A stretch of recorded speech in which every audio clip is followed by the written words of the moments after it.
Welcome to RPG Book Club. On this episode, I shit you not, our hamster fights a giant robot. Seriously.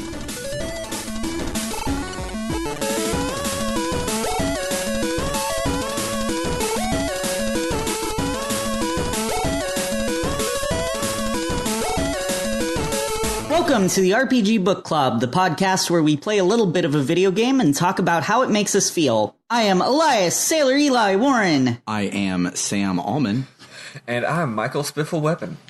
And today we will be playing chapters 34 to 38 of Xenogears from Sky City Shevat. Scratch that and reverse it. We're doing 39 through 39 to 45. Oopsies. Copy-paste errors. I'm Ron Burgundy.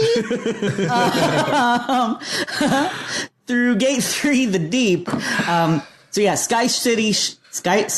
Wow. Just start from today. Yeah. Okay. Today we'll be playing chapters... Oh God!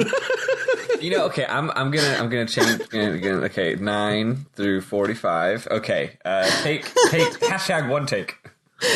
Well, that just says 40. It just says there. It goes. There we go. That's just internet delay. Yeah. Okay. Today we'll be playing chapters 39 to 45 of Xenogears from Sky City Shevat through Gate 3, the Deep, stopping at the first save point in Shevat. In Solaris.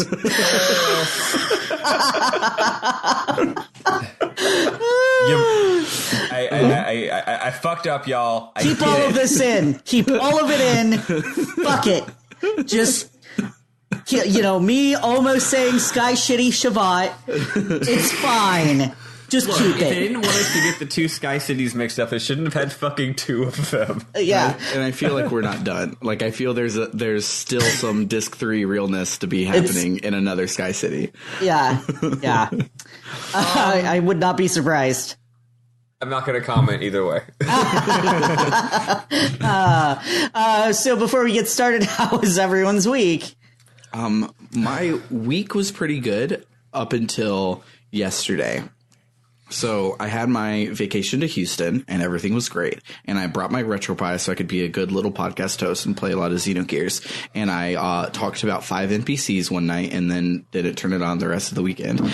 So yesterday I had to binge this kind of lengthy section. Like, for me, it was about 10 hours, but I don't think it took that long, like, of actual playing.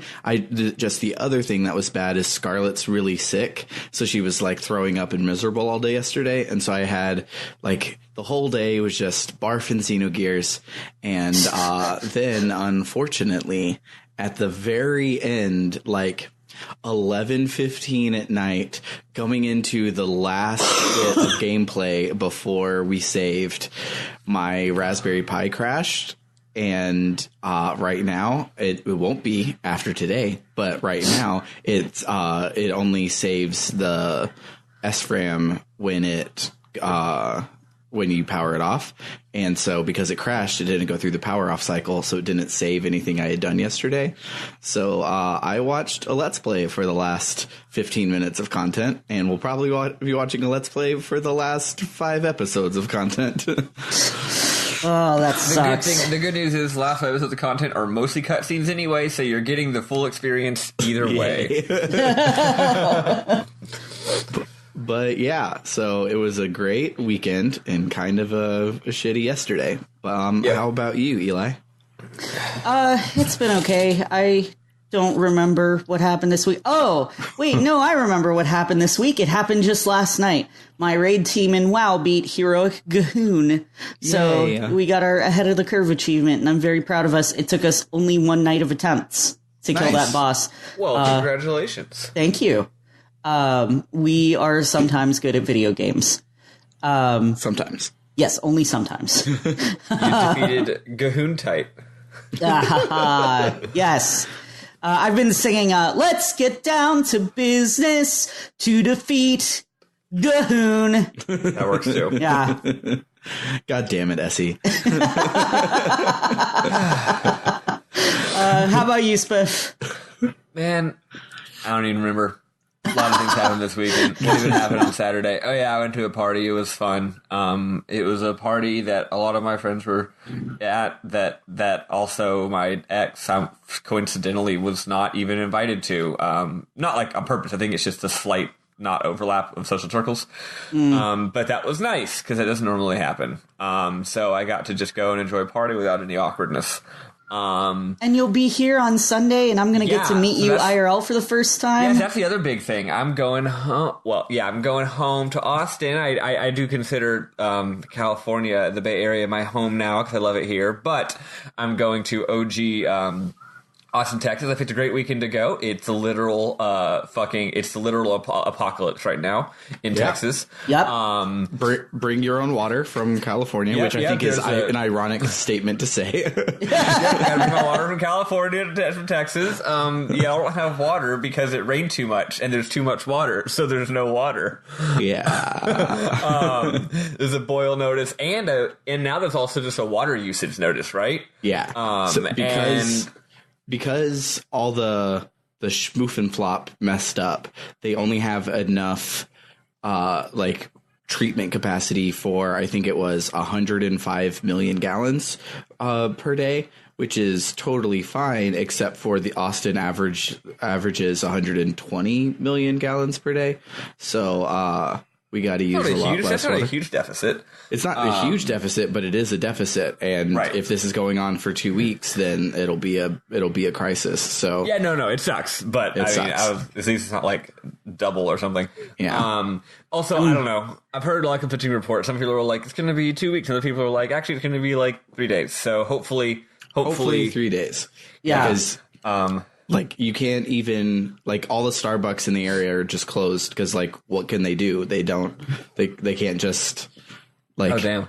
They can't use their water. So, yeah. I guess some of them might be open to walk in and, buy a Voss water, from the little cooler in front. But, that's about it. So. What's the rule with airplanes and liquids? I know they have rules about how much you can take, but what if the liquid is literally just water? I don't know. Well, that's in Sir, your carry-on. you can't bring a container that big. And I'm like, dude, it's literally a jug of water. No, they wouldn't be able to prove that it's water. Yeah. I'm glad that I live in Leander because we don't have that boil notice here. Oh man, one of my really good friends was going to be at my party on Sunday, and she can't come because she's having to help take care of her grandma in a nearby town because the bridge was destroyed. Oh, damn! Yeah, literally flooding destroyed the bridge, and I saw the picture, and it's just water everywhere. It's so bizarre that this is happening when it's not even a hurricane. Yeah, this is some hurricane on the coast shit. I'm recognizing those pictures, but yeah. Anyway, it's gonna be a really fun time me visiting all my friends and seeing all my friends and dying of Eli, thirst. even though I'm gonna die of thirst and also drown. I never knew how much I would miss having a cup of tea at work every day until I can't have a cup of tea at work every day. Yeah. My manager went to a Starbucks and brought us a box of coffee. Which I had, but then my stomach decided that coffee was the worst thing I've ever put in my body. Yeah, coffee and bodies don't actually mix. No, especially mine. I tell all my students, I'm a tutor, and I tell all my students, just because I'm going to maybe I want them to sit and work on these problems for 5 minutes, and there's nothing I can really do while they're sitting there working on them.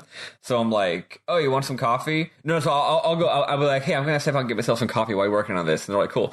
And just to be polite, I'm always like, oh, do you want any coffee? And they're gonna say no because they're high schoolers or 8th graders, right? Mm-hmm. But then I kind of make it into a joke where I'm like, oh, you don't drink coffee? Good. Never drink coffee. It's terrible. And then I give them a little speech where I'm like, look.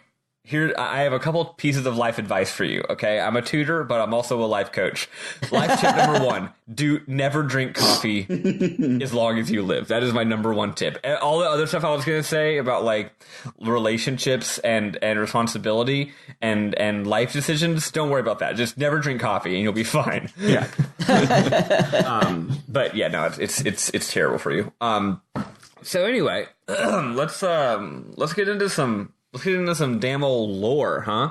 Yeah. So, side note, I not that this matters at all because I'm not going to play Xenogears again, but I have the game facts open because our notes are kind of sparse this week. But I have the game facts open, and right out of the bat, it's like, oh, make sure you get these 2 items. It'll make the rest of the game super easy. And I didn't get either of those 2 items. And I'm like, oh well. What are the 2 items that said you get? The Charger A and the Power Ring S. You can't get those. Those are the ones that you need. The 3 minigame badges, including the rock paper scissors badge. Okay, then I don't feel bad. Also, I don't know. I don't think those items are that good. Okay, Power Ring A might have some kind of secondary effect that I'm not aware of. Because if you look at the stat screen, you equip it and it's just like, oh, it increases your strength, but it's not like by a whole bunch or anything. But maybe it's one of those things where there's low key this other thing that the game doesn't explain. You know what I mean? Yeah, because there's a lot of those. The Charger A is pretty good. It makes it where charging, instead of charging 30 fuel, it charges 50. Oh, nice. So that comes very handy sometimes. I haven't really had to use it much, but as I found out, I got really lucky this week's play, so I didn't have to be good at the game. Yeah, I'll explain what that means later. There's a really hard boss battle later, and I just looked it up, and yeah, it turns out I got insanely lucky and didn't even realize it was supposed to be hard. Yeah. So we're finally, after much ado and much climbing and much jumping, we are finally in the Sky City of Shevat. It's got amazing music.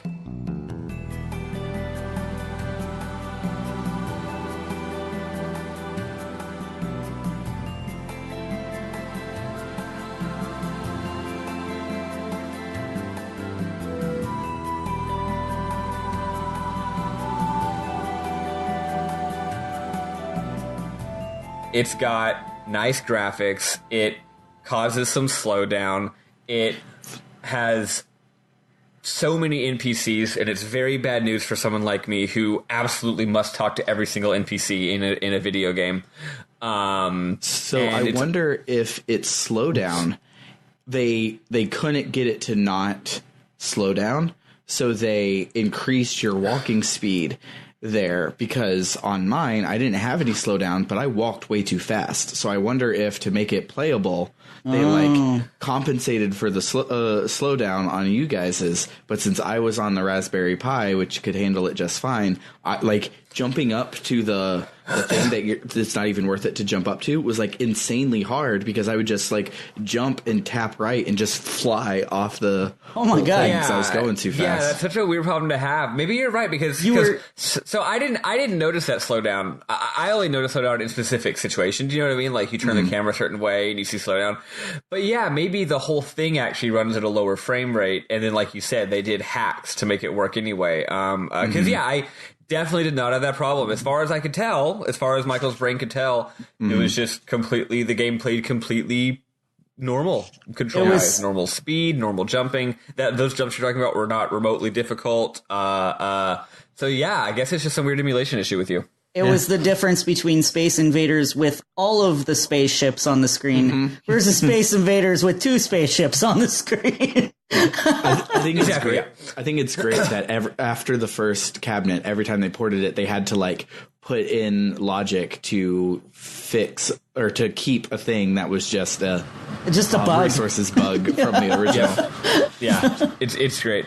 So you just want the hell out of this place. So Sky City Shevat. It's in the sky. It's a city. It's called Shevat. That's all I know about it. No. It turns out you're in the main city of Afil Aura. Or Aura. I don't know why I pronounced it. I've been calling it Afil Aura. Afil Aura. Maybe. Probably. Who knows? Probably. Whatever. It's if we had a Jewish friend on the pod, they would probably be able to tell us. Because all these terms are like Hebrew terms. Yeah. So anyway, we should consult a Hebrew scholar. Let's play Xenogears. Anyway, it's Afil Aura is actually the whole thing that you're in. It's not the entirety of Shevat; it's the capital of Shevat. back in the day, Shevat was a whole country, and it existed on the ground, not in the sky. It was a regular place. But then some bullshit happened that I'll explain later, and just Aura lifted off into, and we have liftoff into the sky, and that's all that exists of Shevat now, because the rest of it is Gonskis. So I'm just going to read some. So there's 2 areas to explore. There's Aura, which is really big, and you're like, oh, this is the main city, all the NPCs. And then you're like, okay, I'm done with the main city. Time to go to the palace. Well, this is just a palace. It's one building as compared to a whole city. Surely this will be only a little bit more effort as far as exploration goes. Nope. Turns out, I think the palace literally has more NPCs than the entirety of the rest of the city. Yeah. There's a bunch, and it takes a very long time. The rest of the city is like a pathway. Yeah, the city is very is elaborate as far sprawling- as 3D area design goes, but not actually a ton of NPCs, because apparently they all hang out in the palace. Yeah. So I'm just going to read a couple of various lore things with no particular referent, because I have screenshots of them. So one of them is these scholars are like, do you want to hear some theology? And I'm like, hell yes. And he gives us a text dump of theology, part of which we've already heard, but part of which we haven't. So he says, long ago, humans were with God in a paradise in the sky called Mahanan. Now, we've already heard this, but now that we've played more of the game, we realize that it really kind of makes sense with what we've played. The place was protected by the power of God. Humans were never exposed to the fear or danger of death. However, one day, humans entered God's forbidden garden and ate a fruit, which bestowed upon them tremendous intelligence and power. God found out about the incident, and humans were banished from the paradise. The prosperous times were over. Is it the good times? All the an era of sorrow and hatred began. That was the first part of the legend of Genesis that was passed on from long ago. They say a legend such as this contains some truth to it, ... And then you talk to someone else, and he goes, humans banished from paradise were foolish enough to revolt against God. In order to resist the power of God, they created 12 anime relics and called themselves gods. This is the part where it stops being from the Bible. Well, I mean, the first part was a little bit. I mean, it wasn't that humans entered a forbidden garden. Oh yeah, no, totally. Yeah. He's already going off book a little bit. For 10 days, 10 nights, the world shed its blood. Mahanan was enveloped in flames. But human strength was no match for God, and the arrogant humans were destroyed by God's anger. Only a few righteous men were left on the land. However, God was also... Okay, they keep not capitalizing God, and I just gotta say, disrespectful. However, if I was their God, I would totally smite the crap out of them. Exactly. However, we don't know the ending of the game yet, Eli. We might actually be their God. However, God was also tired and wounded. He decided to rest in the deepest depths of the earth. God's rest was long, but eternity is only a moment to God. FYI, that part is the main plot of the game. Since then, the righteous men who didn't revolt against God had to live in the harsh nature by themselves, being in constant fear of death. The legend also says the following. When the righteous men's children are born again, they mean born again in the literal sense, not in the Christian sense, God will awaken from his long rest and give a helping hand to them. If the legend is true, what will the awakening God bring to the people? What kind of existence is God? Then someone else is like, yeah, most of this is a legend. Who knows if it's real? However, the anime relics made through God's wisdom do exist. Solaris's Gazel ministry is desperate to find the anime relics and Mahanan, the place known to be God's resting place. If Solaris attains that power, no one will be able to stop them. What will happen to the world then? ... So there's some lore dump. I don't know. Anyone want to make a guess or two as to how that relates to the actual plot of the game? It is God. Okay, that's a nice guess. First I thought you said it is God. It is God. No, id. ID. So evil fae. Yeah. I can't really make any guesses, but I just guessing from the history of this game, it's going to be incredibly on the nose. Yeah. Yes. I feel what you said is like we could just end the podcast here because that will probably be what happens. Sort of. Man, we're getting so close to the good shit. Oh my gosh, this. So just FYI, my best friend Bernard, who I've told. 8 weeks in, we're almost to the good part. 45 hours of gameplay. Well, that's the thing, right? So my best friend Bernard, who, as I mentioned, is a hater of this game, actually finally beat the game yesterday. Mm-hmm.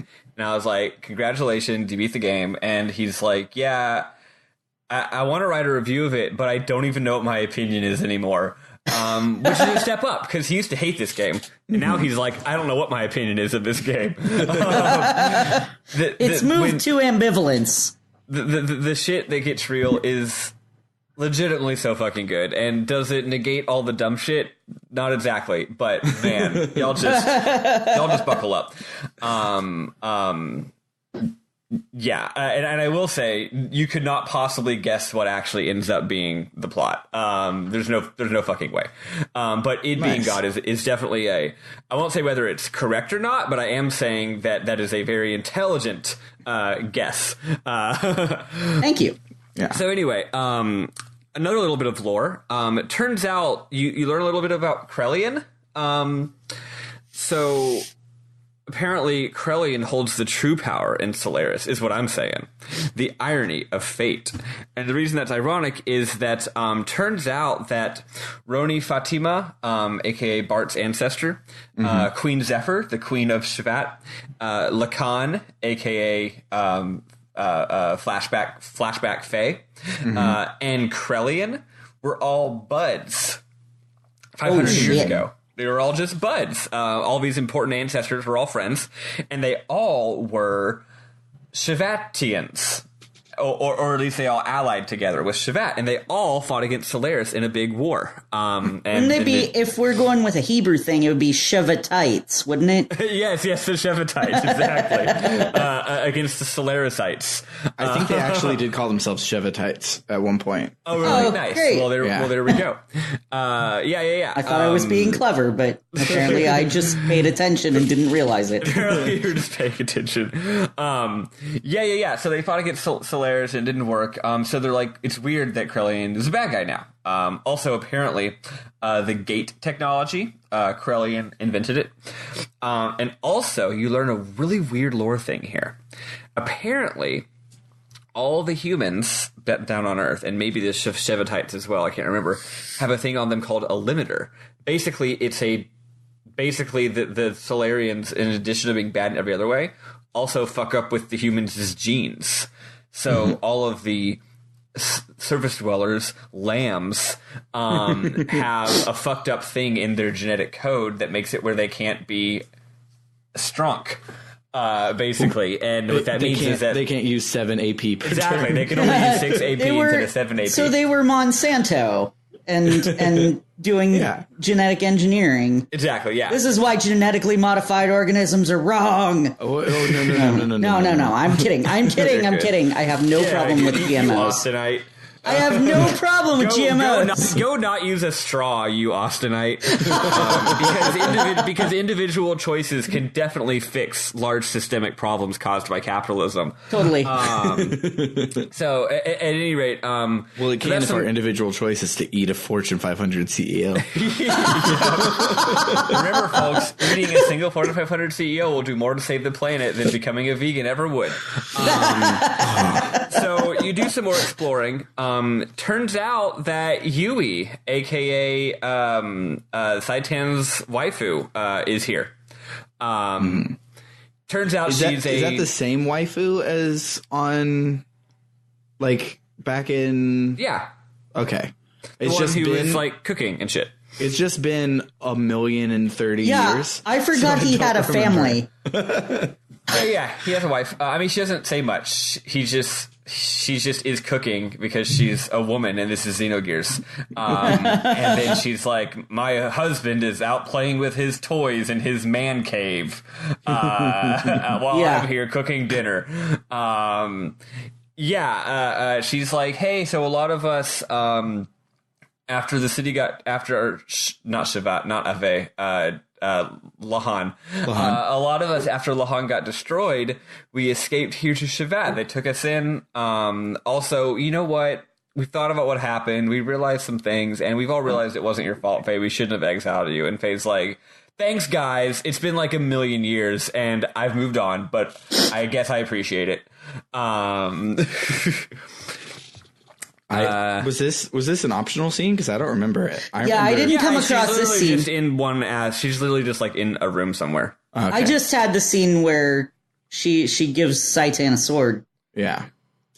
Oh yeah. That's later. That's later. At this point, I didn't have Saitan with me in the party at this point, so there wasn't even any kind of special scene. She was just like, "Oh, hey, Faye." What's up?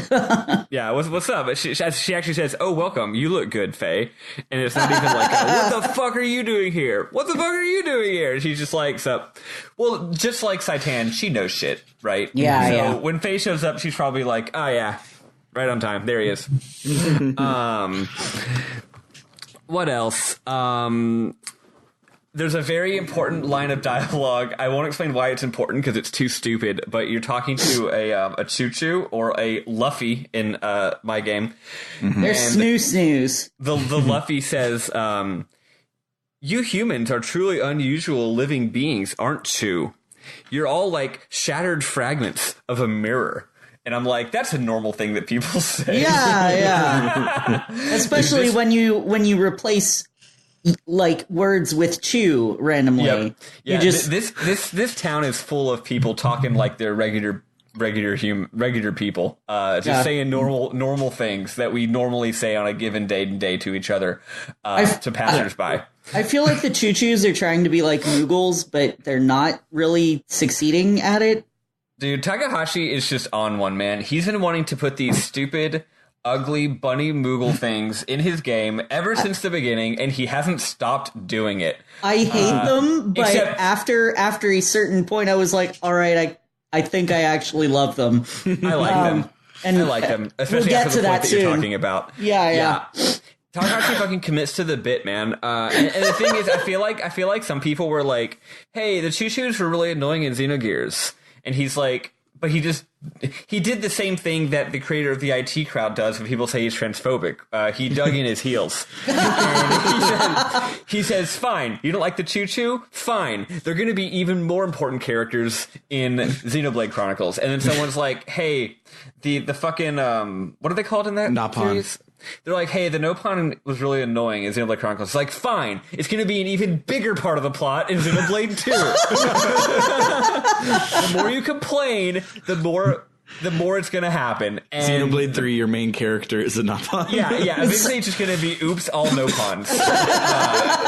It's like here, folks. People complaining that in Twin Peaks The Return, Coop isn't there for the longest time. He's Dougie for all those episodes. And they'd all been made beforehand, but I couldn't help but feel that David Lynch was really trying to spite everyone. No, that's what it was like, complaining about it. Well, even though it was all made at once, I do feel like it was like he thought of the idea of Dougie, and he was like, "Oh, fans are gonna hate this," and he's like, "Fans are gonna hate this? Okay, you know what? This was originally gonna be like 3 episodes, but now it's gonna be 15 episodes." I love Dougie. No, it's the best. Yeah. God, Twin Peaks. Oh my gosh, I got texted yesterday. My dad texted me out of the blue. He's like, "Hey son, how you doing?" Because my dad's the kind of dad who always calls his son's son, like real dad hours, right? He's like, "Hey son, I've been watching Twin Peaks lately. You watched some of it with me years ago, and I didn't really like it, but now I love it." And I'm like, oh my gosh, all my wildest dreams have come true. All I ever wanted is my parents to like Twin Peaks. My dad had watched the original Twin Peaks when it came out, and he liked it. And then he hated every episode until Coop came back. I mean... That's amazing. Yeah. God. Okay. Anyway. Sorry. This is now Twin Peaks podcast. Yeah. It's okay. We haven't actually started talking about the plot, just lore so far. Yeah. Well, I do think the lore is very important though, because the thing is, it's a lot of really important backstory that the game never actually puts in a cutscene. Okay. So anyway, there's also a carbonite chamber just for no reason. They're talking about how Shevat has done some war crimes, but what can you do? It's just a thing that happens. Sounds like something Israel would say. But what are you gonna do? I'm not being anti-Semitic. I'm just being anti-Israel. It's different. Yes, there's a big difference. Anyway, they talk about what the objective is of Solaris. Like, what are they actually doing, despite just like wanting to control the world? They're trying to. So it turns out they're not just controlling the world. They're not just taking the world as slaves. They actually have a long-term project. And it has something to do with God and shit. So they're not just like keeping track of the world so they can have slave labor. They're genetically engineering the world through thousands and thousands of years with a goal in mind. And the goal in mind is they're trying to create specific organisms that can align themselves with the anime relics. So the existence of people like Faye and Bart and the rest of the party, because clearly the rest of the party, they're all drift compatible with the relics, was on purpose. They engineered that to eventually happen for some reason, right? We're all born into a false reality. Okay, final thing. The Great War between Solaris and Shevat. Long story short, the whole thing where Solaris is in the sky and no one on the Earth even knows about them and it's all secret, that's a more recent development. Solaris used to just be straight up like fascist, we're in the sky and we rule the world and you are aware of it. We rule the world with an iron fist and we have for thousands of years, and that's just the state of the world and everyone just is crushed under our thumb. But then Shevat and the rest of the countries of the world all banded together and fought against them. And they were actually probably maybe going to win. The rebel army centered around Shevat. They had the anime relics. They had the power of God and anime on their side. And well, that was a mistake. And they were actually that should be my intro for this episode. On this episode, we have the power of God and anime on our side. And they were about to actually maybe beat Solaris. But then the unthinkable happened. A new enemy appeared.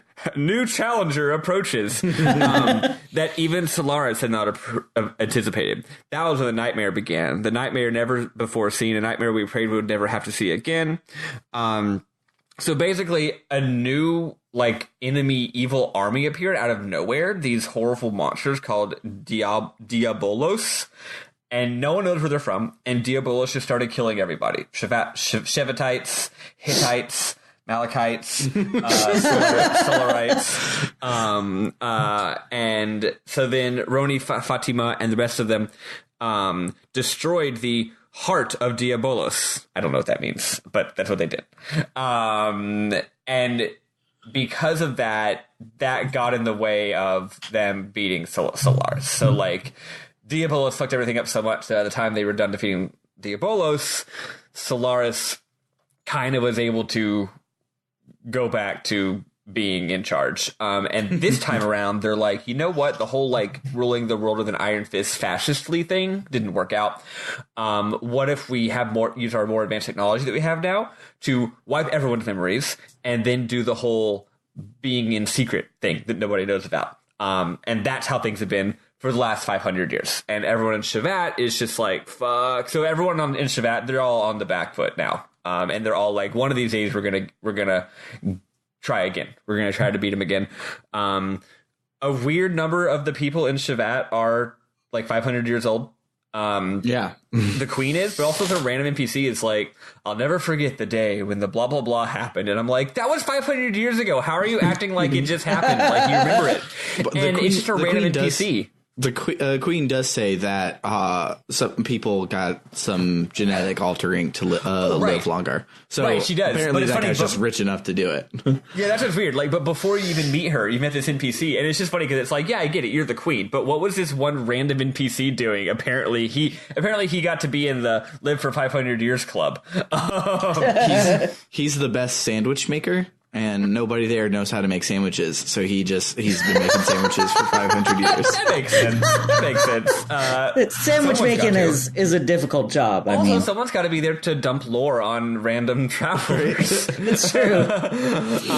He's a podcaster. He's got all the info. One nice thing is you're getting to the Queen's throne room finally, and Wise Man's just standing there chilling. Yeah.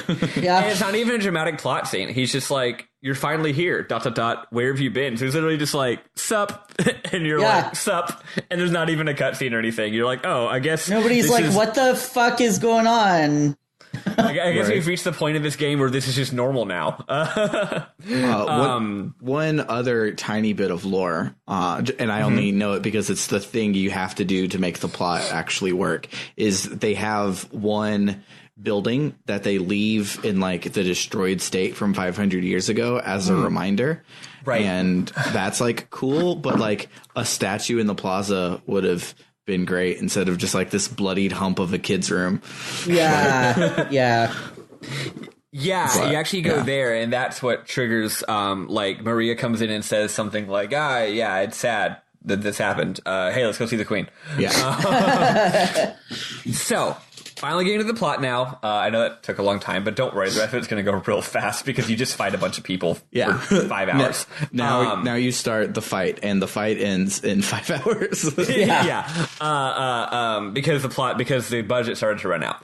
In the game facts here in a second, we have a dungeon, and it says grind now before you save after this because you won't be able to have any random battles for the next like 4 hours. Boy, I should have done that. Yeah, it's like rise and grind, boys. Let's get this bread. So at any rate, so you talk to the Queen, and the Queen is like, yo, what's up? It's your girl Zephyr. She looks like she's 22 or 18 or 14, depending on how you read it, but she's actually 500, so it's okay if you wanna fuck. Eli picked up on that being a really destructive trope in animes where which it really is, where they're like, this underage girl is actually 500, so it's not bad. I didn't get that vibe from this character because I didn't think she was sexualized at all, and I also didn't even think of her as being underage. However, that's totally, if that is what they were going for, shame on them. Yes. Anyway, not much happens here. She's just like, what's up? We're Shevat. We're trying to fight Solaris. You want to help us? And you're like, yeah. And then and then some bad guys appear, and they're like, shit. And then there's an intruder. We've been here for 5 seconds, and they're like, I actually have notes up for this part now. Right. So there's an intruder in the dock area. One thing I think is great, before the intruder's there, she's like, hey, let's go fuck up Solaris. And Faye's like, I don't know. And she's like, sleep on it. And you're like, okay. So you literally go to the inn and you sleep in the inn, and then you come back and he's like, well, what do you think? And you say yes. And I'm like, there's so many times in this game that they should have realized, look, we don't have enough time to make this the 60-hour epic that we wanted. Instead of trying to stick to the 60 hours, we could have made it 30 hours and cut out a lot of these things where it's like, okay, go waste 5 minutes walking to the end, sleeping, don't even get a cutscene while you're asleep, and then walk back, and then it'll do stuff. I agree with you in general. I don't agree here, because I'm pretty sure that part is low-key supposed to be a secret, like, here's your last chance to fucking go save, dude. It might be. Because the save point is also in the sleeping room. Yeah. So, after this point, it's like, you better save, buddy, because there's about to be 5 straight hours of cutscenes and boss battles. But also, on your way down to go into the thing, you have control of your characters, and you could have saved then. So maybe, but it's still like there's like 4 or 5 of those just this playthrough where it's like, look, we know you're out of money. Why are you padding this? Yeah. In this case, though, I was like, okay, I've played this game before. I know I need to fucking save. Yeah. Also, it's last time you can, like, after you talk to her again, like, you can no longer, like, leave. I feel like it should be known as well, like, any game that has limited save points where you can't just save wherever the hell you want, You should be saving every fucking opportunity you get. Yeah, absolutely. Absolutely. But like, what if you like already saved when you got to the save point, but then you did more exploring, right? It's like, no. You need to save again because you don't want to have to redo anything. Anyway, so you're talking to her, and then she's like, oh no, there's an intruder in the dock area. Someone sabotaged the gate. And I'm like, lol, was it Ellie again? You leave her alone for 5 fucking seconds, and she goes and sabotages something because she was brainwashed. Sorry, a little bit more, one more bit of lore. Apparently choo-choos are like the original dominant species of the planet or something. They used to be giant, and Solaris put a limiter in the choo-choo's DNA to make them small. So that's funny. That's a little weird, stupid bit of lore. So anyway, they're like, oh, we gotta go stop the intruder. You have to go through some fucking air vents because this is like the 3rd time I've had to go through air vents in this game. I actually think this dungeon is really good. It's cool. I really liked it. This dungeon's platforming thing was the first one where I'm like, this doesn't seem superfluous, and this seems to be well suited to the 8 directions, and this seems to be a good use of platforming in Xenogears. Gold star finally on the platforming section of this game. Not only is it fun, but it works in the same way that... Have y'all played Metroid Fusion? Nope. I've never played a Metroid game. Well, it's like Metroid Fusion. It's also kind of like the end of Portal, where it's like the platforming makes sense because this is not a place where humans are supposed to be. So it makes sense that it's not human friendly. Mm-hmm. You know what I mean? Like you're not going through a hallways. You're climbing around on the outside of a fucking place because you're going the back way to get somewhere. So that's why the platforming is narratively justified, right? It's not like you're in a room and you're like, who would make this building require so much platforming? And then the most important part of it is there's no battles out there. And if you fall, it's a short walk up to the ladder to try it again, and not a bunch of random battles or sending you back through a 10-minute giant chasm. This game's battle frequency is so fucking variable and inconsistent that I legitimately didn't even notice there were no battles. I just thought I got lucky, you know. Actually, I try really, really hard. I didn't fall a single time because I was being super, super careful to not fall because I didn't want to have to deal with that shit. So I just figured, I guess I got through it without any battles. Lucky me, right? I didn't even notice there were no battles because sometimes in this game the battle frequency is like super low. Oh yeah, and other times high. So cool. I'm glad there's actually no battles. Good on you. Good on you, designers. There are other bits where you're outside where there are battles, but specifically the ones with the windmill jumpy things, there aren't. Right. I guess I didn't need to be quite as careful as I was. And the ones without the windmills happen to be annoyingly high battle frequency. Like I went down to get like a chest, and just getting back from the chest to the ladder, I did 3 battles in like 7 steps. I was like, what is this, Dragon Quest? Also, the battles in this game, the battles in this dungeon are fucking hard. Yeah. They are. Like, you used to take everything down in one death blow, and now here you are using like 5 death blows to get them down. Are usually weirdly badly designed and that they're way too easy, but not here. Also, is this the part where you keep fighting mobs in big groups? No, that's later. Later, there's a part where you keep fighting mobs in groups of like 4, and I didn't have Ellie, and I was like, God damn it. That's the one time Ellie's AoE spells would have been super useful, and I don't have her because I just picked to not have her. If I die, I have to play this again, I'm picking Ellie, but I didn't die. So yeah, you finally get to the gear hanger, and it's Dominia.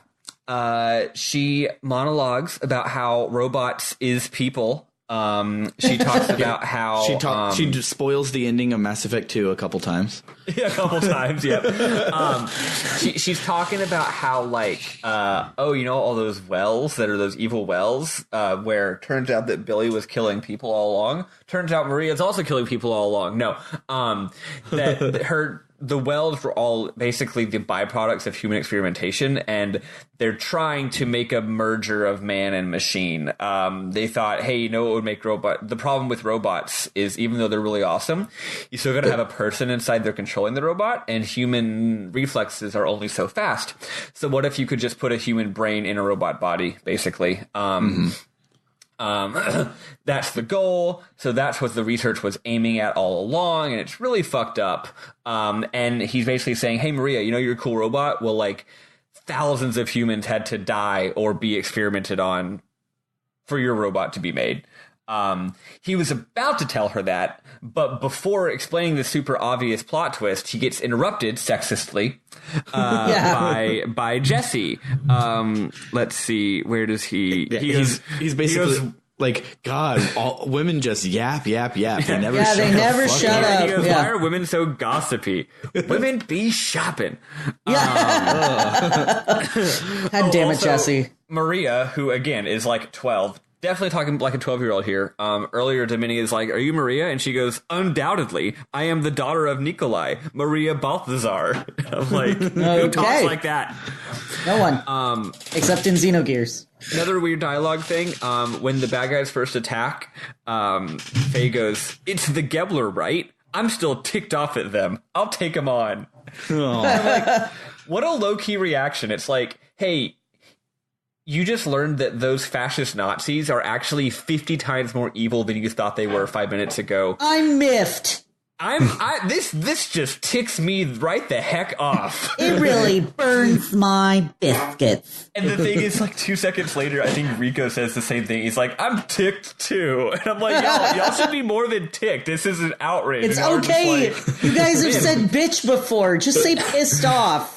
It's like, man, these guys sure are obnoxious. What with their being evil for thousands of years. Oh, I'm so tired of it. It's goofy. Yeah, so anyway, you kick her ass. It's not hard. Was it hard for any of y'all? No. Nah. It wasn't hard for me. Nah, it's trivial. Literally only Shaka Khan was hard this week. Yeah, Even the one that you died on, I got, like, through no problem. Good, I'm glad. And then my thing died. Nice. So the real final boss was your emulator. Yeah. The real final boss was the fast text hack. Text wasn't on screen. I think this is just a something with PC PSX or whatever. That makes sense. Yeah. So anyway, turns out that Dominia did in fact fuck up the gate. So she like but weakened the gate generator. So now the bad guys can like come closer to Shevat because that barrier is not working quite as well as it should be. And there's 4 gate generators around the town, and they all need to be defended from 4 different enemy units. So there's a cool 4-way battle where you get to pick which of it's one-on-one battles. So you got to pick which gear is going to go to which battle. They do a cool thing where they describe like what kind of battle you're going to be having, and you get to pick who might be best suited to that. I thought it was kind of cool. Do y'all remember who y'all picked on who you picked for what? Yes. I can look because I picked the one the guide told me to. I picked the ones the guide told me to, and then so I had originally Ellie for the first, Billy for the second, Saitan for the third, and Faye for the final. Yeah. But I forgot that I hadn't had enough gold to upgrade everyone's gears, so I had only upgraded the ones that I had in my party at the time, which was Faye, Billy, and Rico. So I took Saitan, and Ellie was fine. Ellie cleaned up shop. It didn't matter that she wasn't upgraded. Saitan, however, was getting his ass kicked, and I went, all right, I need to restart this and pick someone else. Right. So I ended up going with Rico for that one, and he was slow as fuck because he's Rico, but he still dominated, so it was fine. Yeah. Nice. Yeah, one of the battles is like, oh, the gear, the way they explain it is they're like, oh, this enemy gear, it's one gear, but then it's got a unit of foot soldiers.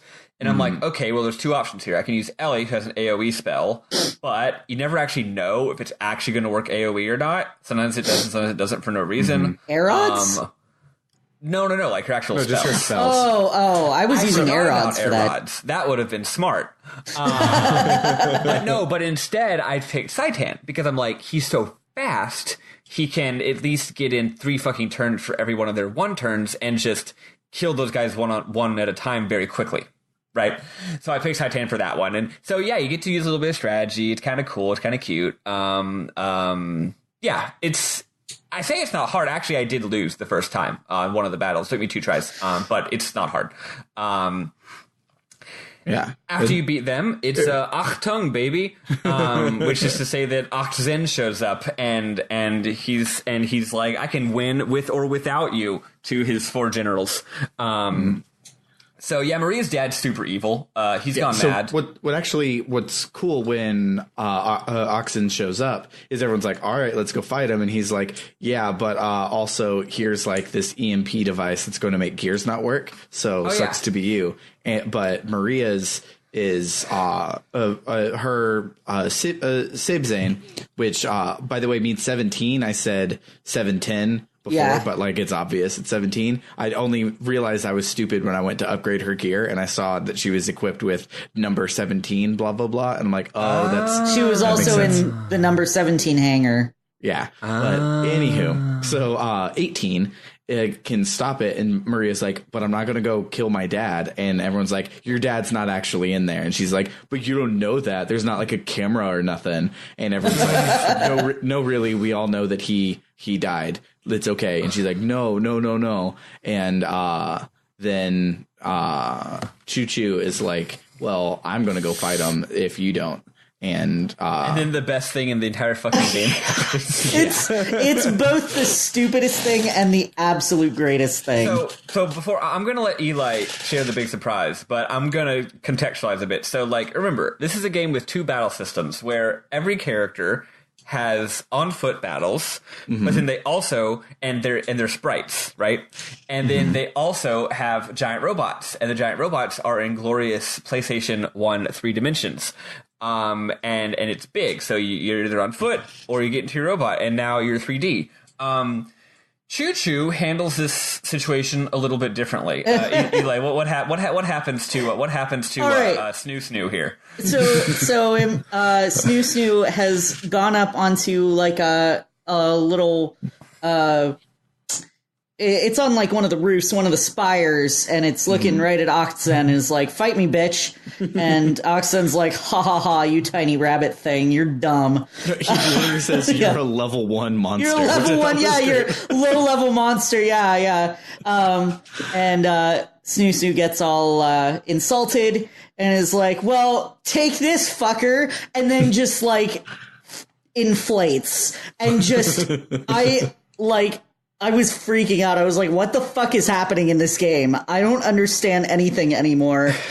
And this, like, and there's like this heroic, epic music playing in the background.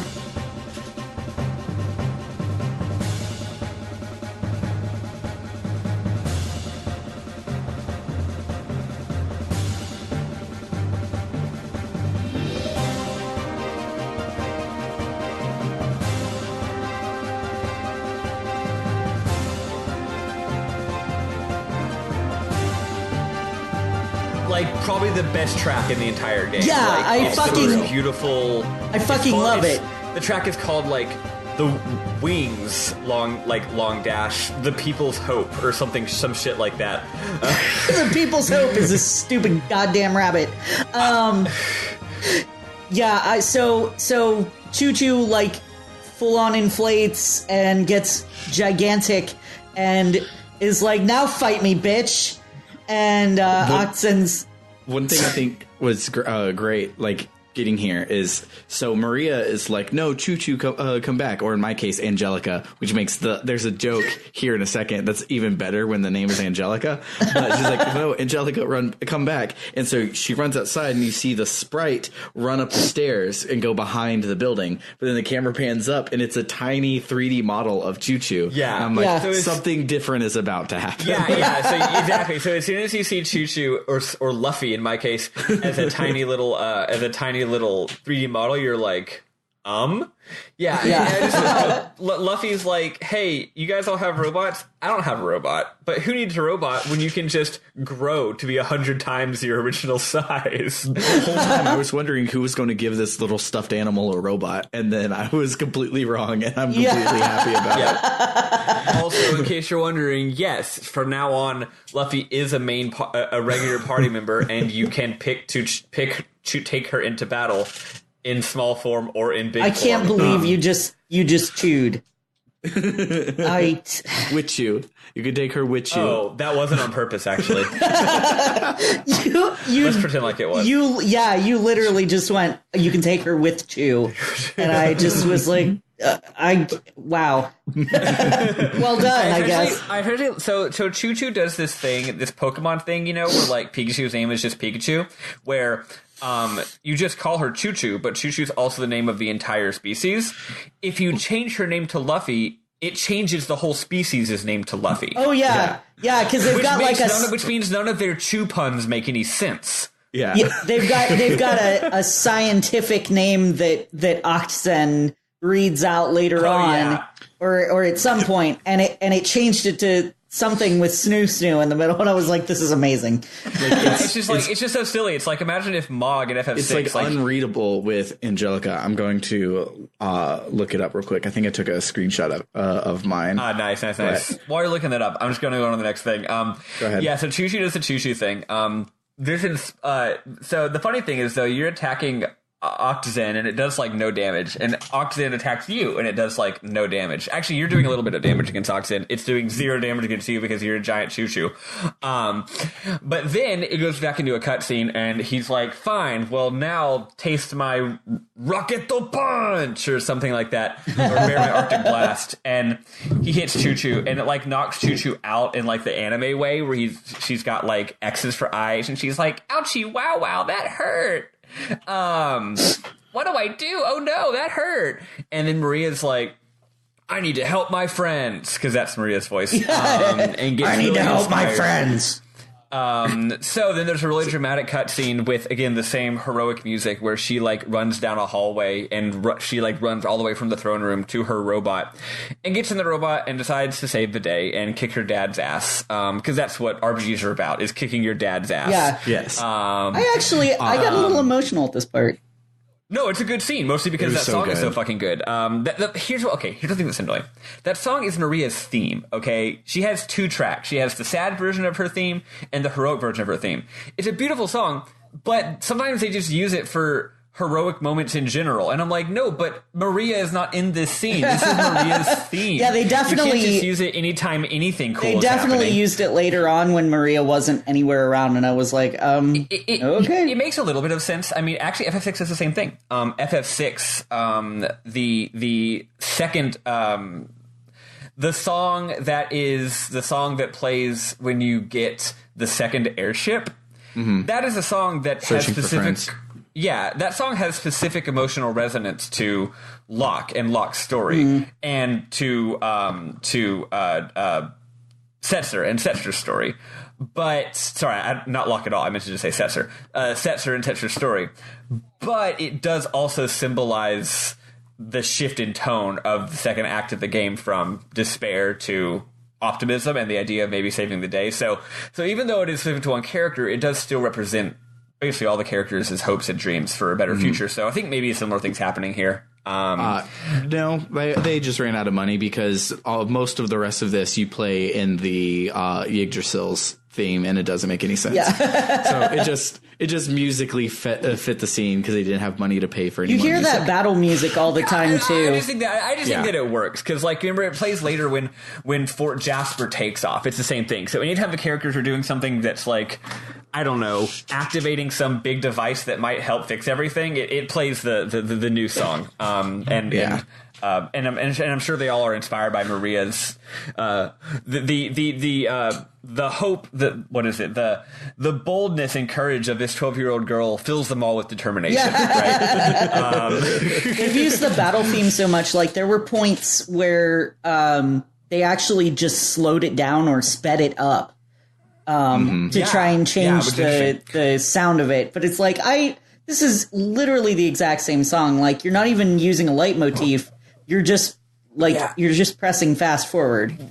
What's weird is if you look up this game's soundtrack, it's a pretty lengthy soundtrack. It's got about as many tracks as like FF6 or whatever. But the problem is it's so much more happens in the game that you feel like it needs to have more music. Yeah. Again, it's a big soundtrack, but it's also a big game. Yeah, and so like the soundtrack should have been twice as big as FF6's soundtrack, and it's actually about the same size as FF6's soundtrack. And I feel that with this game, they gave too many things individual tracks. Like there's a scene like early on where in the one cutscene you get 3 whole tracks to get through that whole cutscene, whereas in other games you might only get the one. So now that we're getting what the other games would do and be like, oh, this is the sad song from this RPG or whatever, it feels lacking because earlier we had such a rich soundscape, and now we get the battle theme and the Yggdrasil theme and the Maria theme for almost the rest of the game. Yeah, it's an interestingly lopsided soundtrack, and again, like, it is very good, and it is not actually small, but it just isn't exactly. It's like they have too many songs that are just like military fighting songs and not enough like emotional schmaltzy JRPG songs, even though there are a lot of emotional schmaltzy scenes. It's weird. Anyway, yeah, that's enough about that. It turns out that, you know, again, Sybzen's Oxen is evil. Octung, when Maria gets nearby, turns not evil for a second and is like, Maria, this is your dad. And she's like, oh, my dad, you mean my father? And it's like she literally, like, we're referencing the meme, but she literally is says a variation on "you mean my father." Yeah. What's the Spanish word for father? Padre, right. And so she's like, oh, is this my dad? And it's like, no, I padre. He's all recorded. One of y'all has seen Mulholland Drive, right? I have not yet. No, Eli, you're a Lynch fan. I know. Whatever. I know. I need to watch it. Anyway, that was a really clever joke. I'm sure it was. I trust you. It is a recording. Maria's dad recorded this recording before he died to activate when Maria was nearby. And it's like, Maria, this isn't really your dad. This is just a recording. Please destroy this robot. And she's like, I don't want to because you're my dad, even though you're an evil robot. And then her robot starts destroying. It starts like shooting its gun anyway. And it turns out that the robot acts of its own volition. And it shoots the shit out of Octazen, and then you have a boss battle. And no, it's not its own volition; it's her dad's volition. He says in the thing that he had uploaded his memory banks to Oxen, but if she ever came around to Siebzen, it would transfer all of his memories. So it's okay to kill this robot because I'm not with that robot; I'm with your robot, and I've been with you all along, and it's really sweet. Yeah. So the real dad was in your robot all along.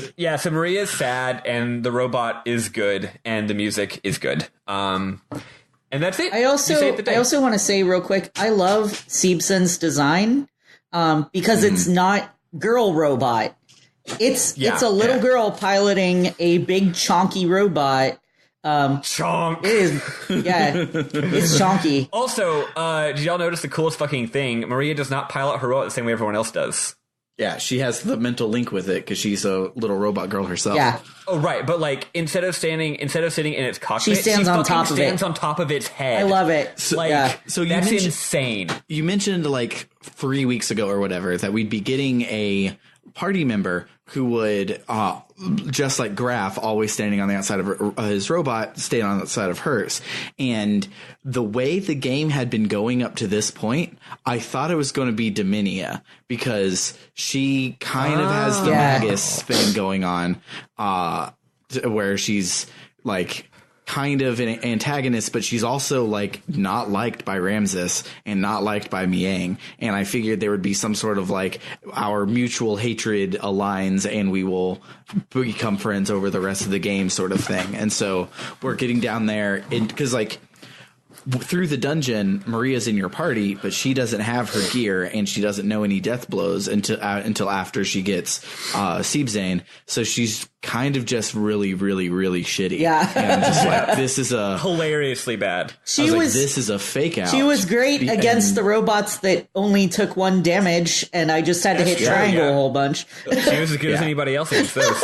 Right. And so I was like, oh, well, she's a fake out, and then you get down there and Dominia is standing on Siebzane and she's like, oh, well, Siebzane only works for me, Maria. And then there's like, okay, but Oxane is like over there. So like, it's going to be a fake out. We're going to get Dominia. And no, we killed her.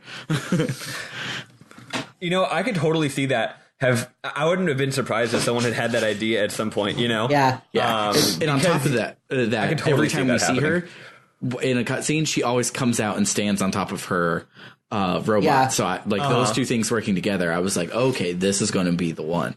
But it was not. Nope. No, it's Maria. Yeah, so Maria's whole gimmick is, once again, that she's insanely good in the robot. She has the best robot by far, but on foot, she's like... Again, does the anime thing where, like, she's like 12 or 13, but in battle, it seems like she's 5 years old. Yeah. Like, it's like 12 and 13-year-olds can fight, but no, she's like a tiny little baby who can't even, like, throw a punch. It's really cute, but also don't ever put her in your party unless you're doing gear battles. But if you do, you can use all of her gear stuff for MP in her... Yeah. You can just call the robot to go do shooting, and you can even do that in the air vent dungeon, even though you're literally going to the hangar to get the robot. You can still call the robot to shoot. It has an AoE attack too, that. which is great.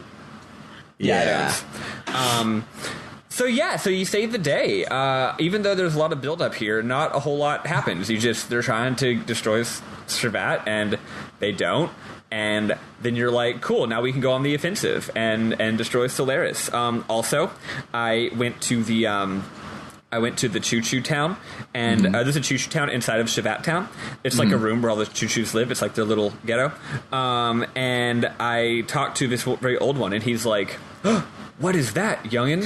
Is that the RPS badge? And is that the fabled, the legendary hide-and-seek badge? Oh my god. And is that the amazing, incredible, ultra-rare, highly coveted 2x combo bob tag badge? And then that part I'm paraphrasing, but then this part I have a screenshot of. This is a complete badge set of ... A gamer? Oh. I'm so amazed. It's great. Yes, it is. And then he gives you some items that are very useful that only I get. Like 16 items, and it's kind of insane. Damn. But Well, No. Just two items. That's the fishing minigame. The fishing minigame gives you like 16 items. Yeah, so there's a few minigames around town that get you all this crazy shit. Also, you can find these 3 items, the dusk stone, the light stone, and the dark stone.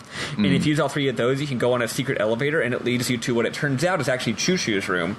And that also gives you a shit ton of items. Yeah. And that one, the third rock is from the fishing minigame. So that's what I was talking about. It's like 1, 2, 3, 4, 5, 15 items you get. Oh, okay. Well, there's actually more fishing you can do as well. I just didn't actually do it. The game has made it clear apparently. that I am not a gamer because I didn't do all the mini games. I didn't have the bandwidth for it. Girl. Yep, I am a fake gamer girl. It's true. Yeah, so now they're like, hey, while we were off doing JRPG, Shaka Khan attacked Nissan again. Yeah, remember that war that we were in the middle of and we just stopped doing? Yeah, it's still going. So this whole part of the game, to me, it feels like when you're playing a game that is a little more open-ended, like a Western RPG, and there's not exactly a subplot. There's just like multiple main plot lines, and one of them you just forget to pursue this one plot line for like 10 hours, and then you remember, oh right, I should go back and do that one story mission, and because you forgot about it for 10 hours, it's super easy and you're over leveled. That's how this felt to me, except for apparently the part that's supposed to be hard. But also this is the exact point in which the game's budget runs out. Yeah. Because up until this point, we've had long dungeons and towns and elaborate scenes. And from now on, it's like you do 5 battles and then there's some text. That is going to stop when we get to Solaris. The budget comes back with a vengeance. But yeah, it's not actually a disc 1, disc 2 divide. It kind of starts here, folks. Like this one, it was like jarring because it's like this thing has happened in every game where it's like, oh, well, we have to go back and save the first RPG town that we went to. And you go back to it and it's like, some things are on fire, some things have fallen over, and it's turned the town into a dungeon. It happens in a bunch of RPGs. This should have been that, but no, that you just get into 5 unavoidable battles. The town's fought the same, except it's been evacuated, and all the enemies on the field just run at you, and once they're all cleared out, it's like, well, we did it. Yeah, and then it literally fades to black, and it's like, it describes a party, it describes like cutscenes, it describes like things that people did, and then goes on from there. Yep. So you save Nissan, and then they're like, hey, why were they even attacking Nissan? Oh, they wanted to get the Fatima Jasper. Remember that important plot point from 20 hours ago? Turned out the Fatima Jasper is, in fact, or the treasure is, yes, in fact, it is a crazy, awesome gear. And it turned out it's more than that. And it turns out it's all in this mausoleum. So you go to the mausoleum. So one thing I think is cool, but like stupid. So at first I thought this was super clever because they're like, oh, the Fatima Jasper is not our amulets that we wear. The Socceroos was a distraction. Our actual Fatima Jasper are our eyes. That's why our eyes are such a bright blue. Eli, do you know what color a Jasper stone is? It's orange. It's orange. It's not blue. I watched Steven Universe. They never saw it coming. That's why it was a distraction. Yeah, it's the last color they would have expected. Well, they were looking for blue the whole time. They even described their eyes. Bart describes his eyes as topaz blue. Yeah. Why is it not the Fatima topaz? You know what? It got lost in translation. I don't mean into the Japanese. I mean it got lost in translation from ancient Ave language to modern. I was going to say they're just not gemologists. They're just. What I think is great is I looked up. I'm like, I'm pretty certain Jaspers are like a reddish orange. So I look it up and it's like the most common color is a reddish orange, but there can also be green and yellows and reds, but there are never blues. Every color but blue. Yep. It specifically calls out that a blue Jasper makes no goddamn sense. Yeah. So would you say that if there was a blue Jasper, it would be a Jasper Rogue? But now, stop. Now I want to do a picture of Jasper where I turn her blue and call her the Fatima Jasper. That's pretty funny. Or do that meme where it's the anime kid with the butterfly and he's like, is this Jasper? Is this Jasper? Yeah. It's just like the color blue. But make the anime kid be Bart.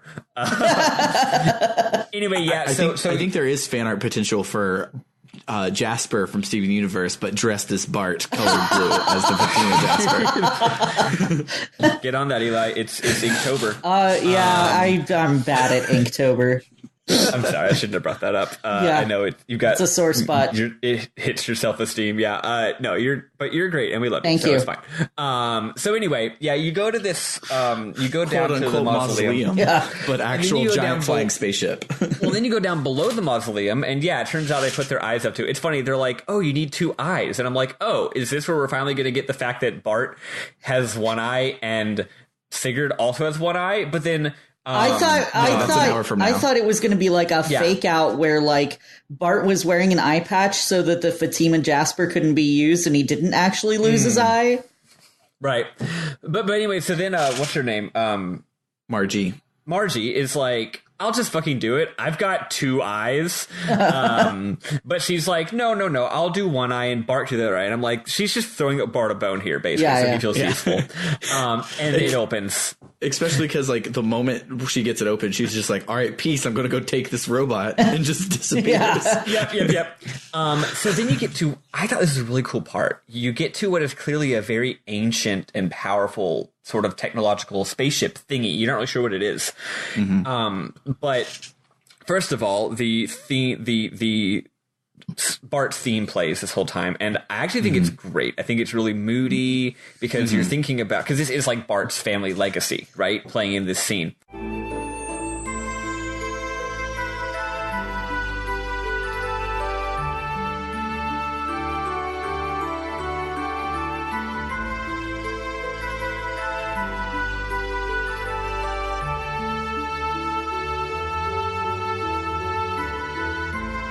And you explore, there's no battles, which is great.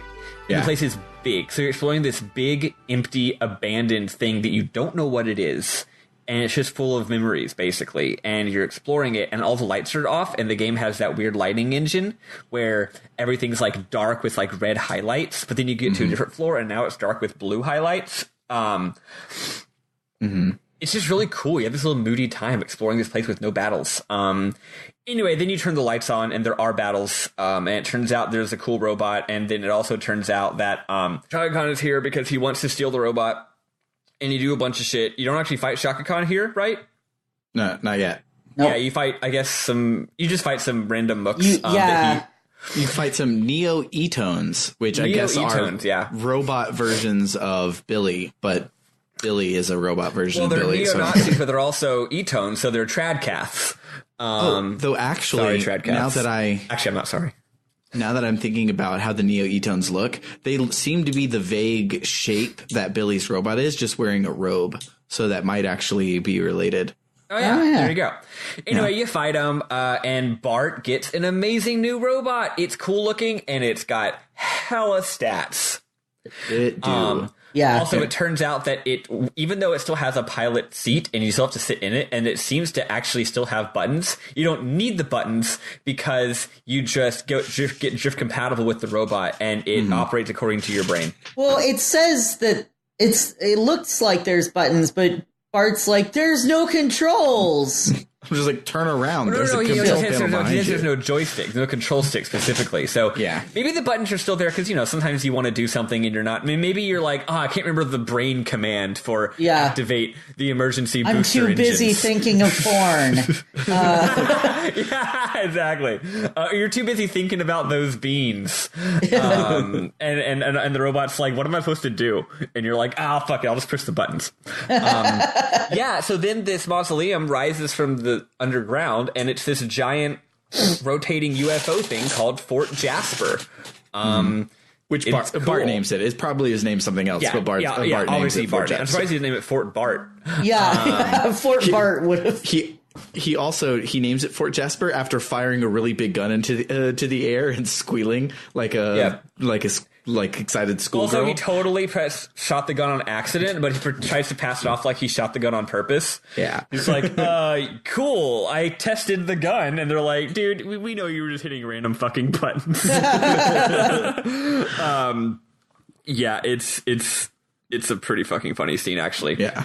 So you're just really excited. You're like, cool, this can be our new base of operations. We can use this to save the day, right? Like, cool. All that's left at this point is...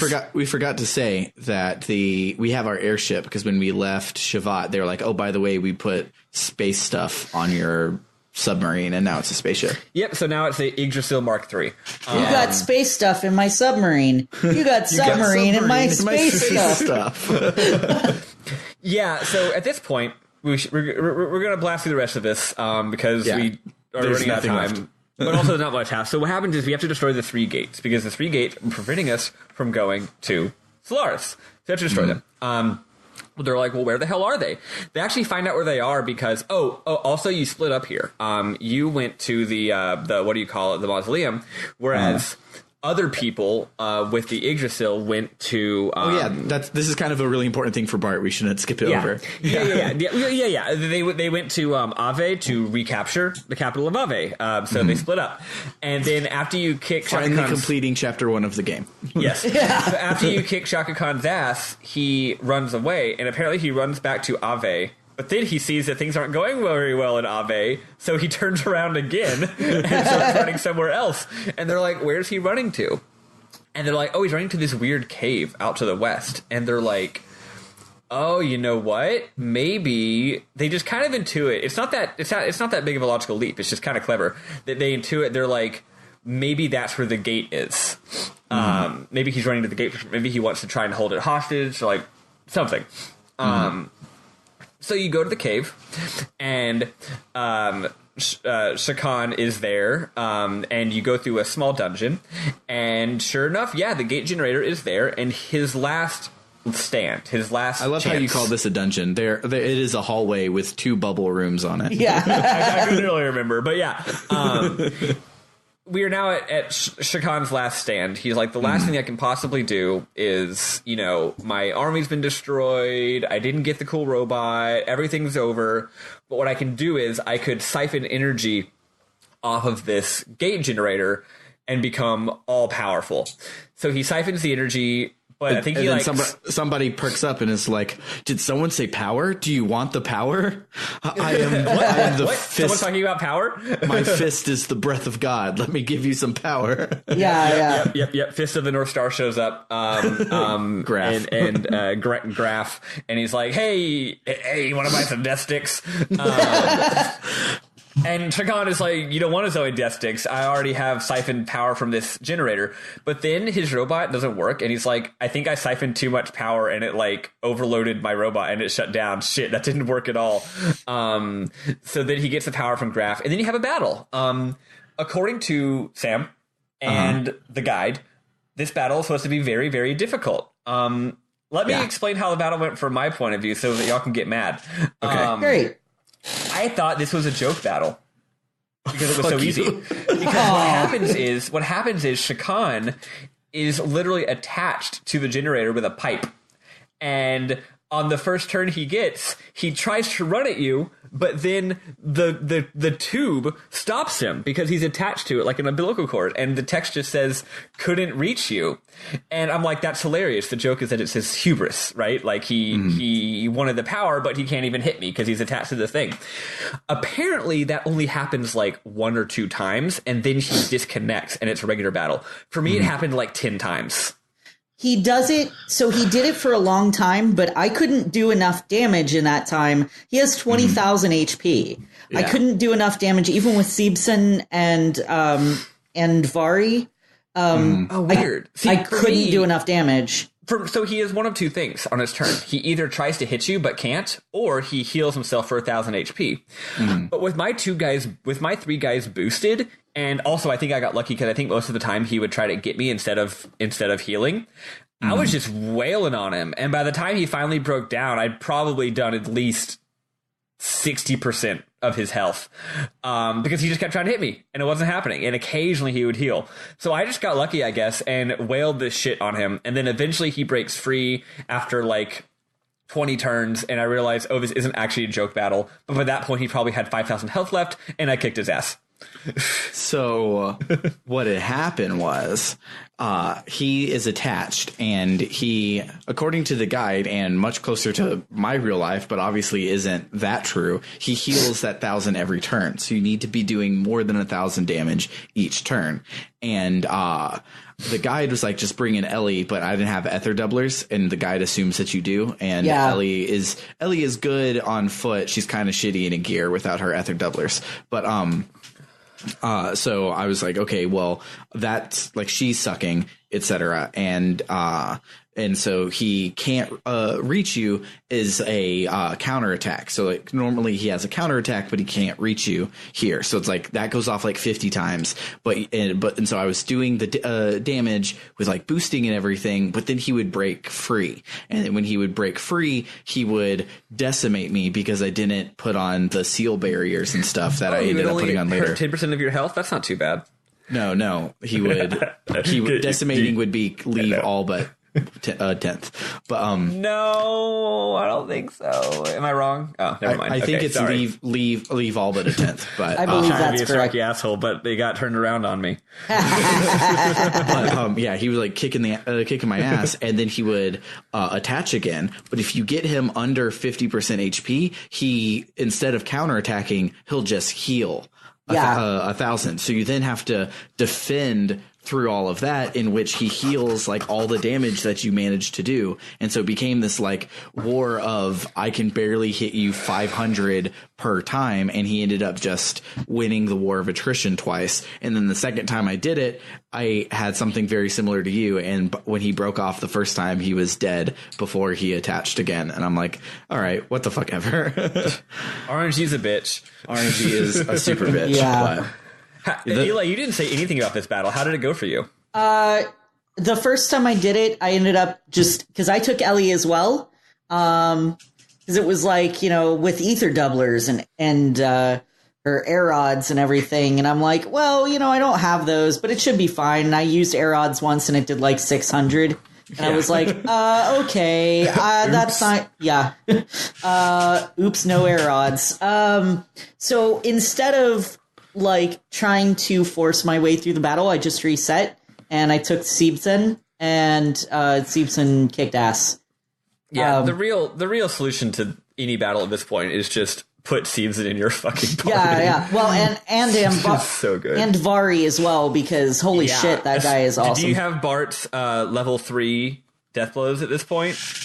I think I do, because like every time I'm like facing random mobs, I just randomly will grind death blows instead. I had not been grinding death blows, so no.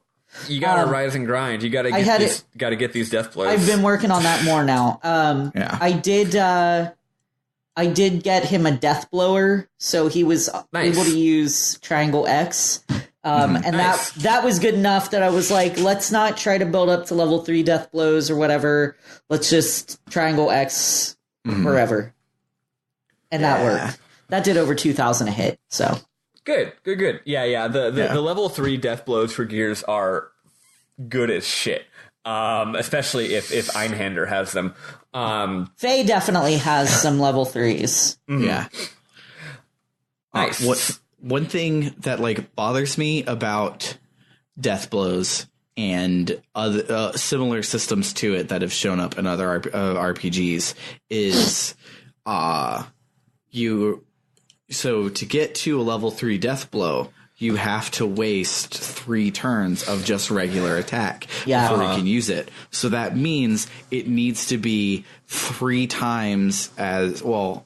Not exactly 3 times, but pretty much has to be 3 times better than a level 1 death blow, or it's not worth it. And for me, most of my level 2 death blows hit like a truck, but they don't hit like 2 death blow trucks. And so it's like I almost never want to use my higher level death blows because my lower ones do fine. And I know that the math isn't exact because it's on your 4th turn you can do a level 3 death blow, and on your 4th turn you would only get to do 2 regular death blows, but still it's like because doing 3 level 1s would take 6 turns, whereas doing 1 level 3 takes 1 turn. I think level 3s do enough damage that it makes sense. Also, the way the battle system works in this game, a lot of the time the enemies will fuck you up like fast. So like I think fewer turns is better. So like it's the amount of damage it does specifically, it does that damage in 4 turns instead of in like 6 turns or whatever. And a lot of the time the enemies actually don't have a shit ton of health. So getting in that damage quickly, I think is, especially if you're boosted, is preferable to like doing what is technically more efficient for the fuel usage. So I like level 3 death blows, although a lot of the time level 2s are fine. That's definitely true. The problem is some enemies have high evade, and if they have high evade, you got to use those level 1s because you don't want to fucking waste all that shit on something that's gonna miss. The first time I got to use Starwalker for Billy, it missed, and so he just lays down on the ground and it says missed, and I'm like, what were you even doing? What you were attempting to happen there? So anyway, so you win, and you destroy the gate, and you destroy Shakan, and then there is a long scene where you finally completed the subplot that was the plot of the game ages ago, where you've retaken Ave, and it goes on for a long time, and it's actually very sweet, but long story short, Bart's like, So the best part about it is Bart tries to get out of being king by doing the good thing and being like, oh, we're going to be a republic. But then everyone votes for Bart and he's like, well, fuck, I'm still king, I guess. Bart gives a big presentation to the crowd and he's like, hey, everyone, I'm the king. And everyone's like, yay. And he's like, also, we're not having a monarchy anymore because monarchy is stupid. Now we're going to be the Republic of Ave. And everyone's like, cool. And then he goes back and he's like, ooh, cool. I don't have to be a king anymore. I can just go and do adventures. And then Sigurd's like, don't you hear them clapping for you? They want you to be the king. And he's like, no, but it's a republic. And they're like, yeah, the king of the republic. And he's like, no, that's not how it fucking works. We also skipped over one part. So the Sigurd part? Yeah. So I'm about to get there. I thought that came after. That actually happens in a second. So the resolution to it happens in a second. We skipped over the seed of it earlier. So when you're going down to get, like, after the bad guys show up, when Shaka Khan shows up the UFO, Margie is taken by Shaka Khan. Oh, that's right. Well, we have to open a lock. How can we do it? I only have one eye. And Sigurd's like, here, don't worry. And then his eye works. His eye works to open it so that they can go. And so then everyone's just like, what does this mean?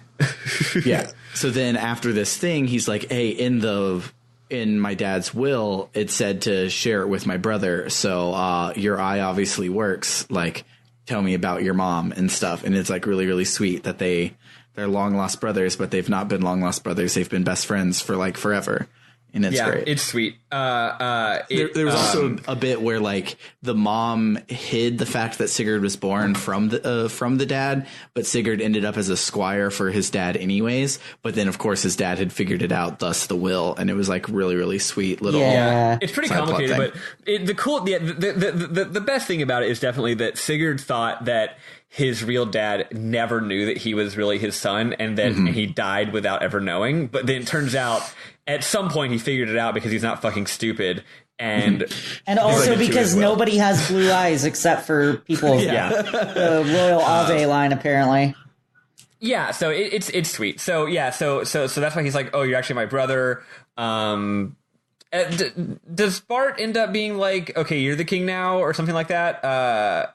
No, he's just like, we're gonna figure this out together. Because we were both on my dad's will. Oh, also, it actually was in his dad's will to dissolve the monarchy. Which is cool. So it wasn't. It wasn't in the people's will. He's too dumb to think about that. To figure that out. So yeah, that's so apparently that plot still matters. So then you have a scene with Brainball and Miang and Ramses.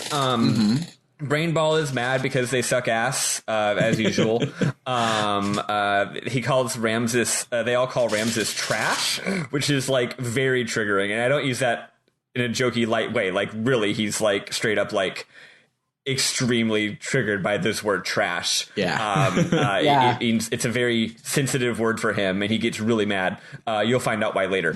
So anyway, I bet he's trash. Exactly. But well, he's a man. So anyway, the brain ball is like, Ramses, you are canceled.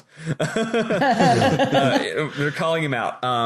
Ramses says he's going to stop the party from destroying the second gate, but he's still in bad shape from the last battle. So those stupid, awful mini bosses that I hate because they reference Star Trek and they're stupid, plus Dominia, who is perfect, volunteered to go and stop plus the party. Miang's like secretary that I thought was just like a one-off battle from before. Apparently it's no longer a one-off battle. She's back. She's real cute. These are actually like the 4 elements from FF4. They just don't explain them as such, but they are. They're just the 4 main mooks. It's just that you never see them all in one group together until now. Also, one of them is way better than the other 3. So Gate 2 is cool. They're like, where the hell is Gate 2? And they somehow figure out, I don't remember how, they just use their brains, the big brain. They knew where Gate 2 is the one that they knew where it was. They knew it was under Ethos HQ. Right, but how did they know it was there?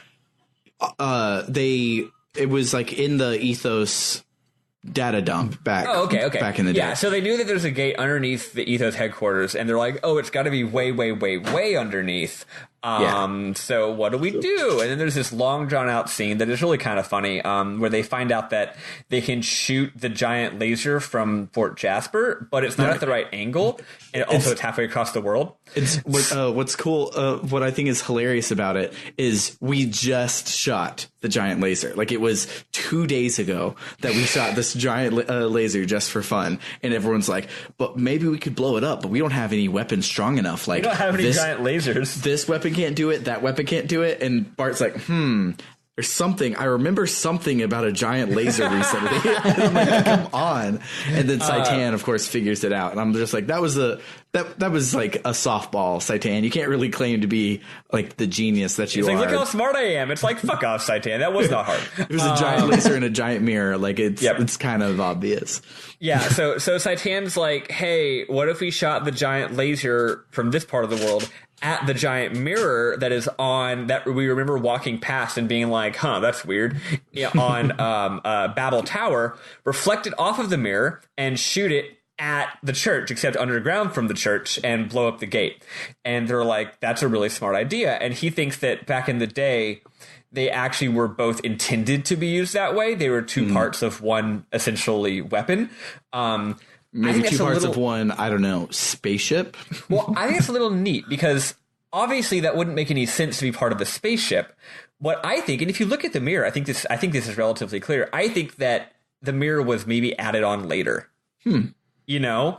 Because, like, why would a spaceship have a giant mirror on it that is intended to, like, or maybe it wasn't, but what I think is cute is that if Babel Tower really is a spaceship from the beginning of the game, which it is, and if Fort Jasper really is part of that spaceship from the beginning of the game, which it is, it wouldn't make any sense for a spaceship to have some kind of weapon that involves shooting a laser at another part of your own spaceship and then reflecting it.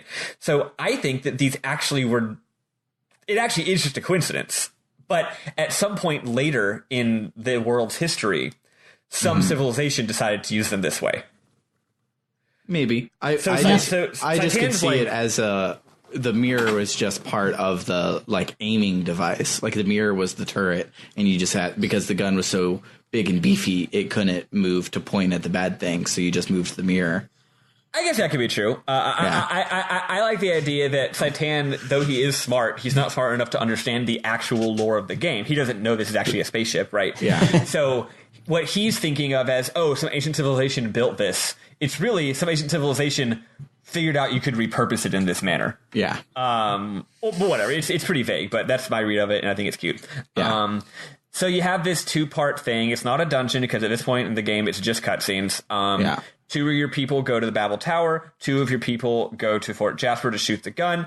Each group has 2 boss battles, which is to say the same boss battle twice. Like, you fight them, and then you win.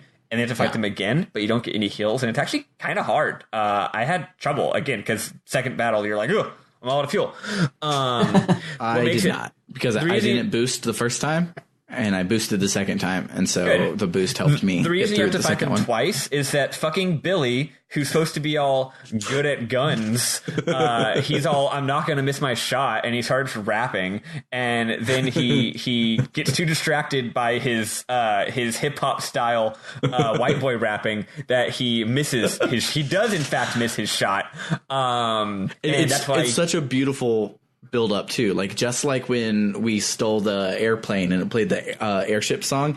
It's like, all right, here it is, this big triumphant thing, and you see Babel Tower in the distance, and you're following the bullet, like the camera's all zooming around it, everything is awesome, and then it gets up to Babel Tower and it's miss. It just goes it goes right past it. It's actually really fucking funny. It reminds me, like, I don't know if this ever happened to you, if you were this lucky, but if Sephiroth's big world exploding magic attack, if that misses, it's just insane. Because at the end of Final Fantasy VII, Eli, you're fighting Sephiroth, and he's the, like, there's no twist, and there's twist, but not with the bad guy. The bad guy's Sephiroth from the beginning, but his big magic attack, like, blows up every planet in the solar system, blows up Earth, like supernovas, this giant, like, world-ending cataclysm, to go miss on your character. Oh, jeez. That's great. It's really fucking funny. I gotta say, I know we disagree on FF7, but one great thing about that game that I appreciate on any video game, I love a game where the villain, you actually know who it is from the beginning, and even though there's lots of good twists, it actually is the same villain. I think that's that's harder to write than, oh, here's some bullshit real villain halfway through the game or at the end of the game for FF9. You know, it's just like killing off one villain to make room for a bigger villain is cheap. Having an actually good villain who's there from the beginning but also keeps your interest is less cheap, and I think that's cool. This game doesn't do that. My literal favorite part of Final Fantasy VI is how it's almost like how they made Avengers 3 work because Thanos was the main character. Like Kefka is kind of the main character of Final Fantasy VI. Everybody's story bounces off of Kefka's in some way, and that's how it works to have a 14-member party and one bad guy for a 35-hour game. So anyway, he misses the first shot, but he does make the second shot, and it works. It's a little funny though, because they didn't know exactly where it was. They just knew it was somewhere under the cathedral. But like, was it 1,000 meters down? Was it 2,000 meters down?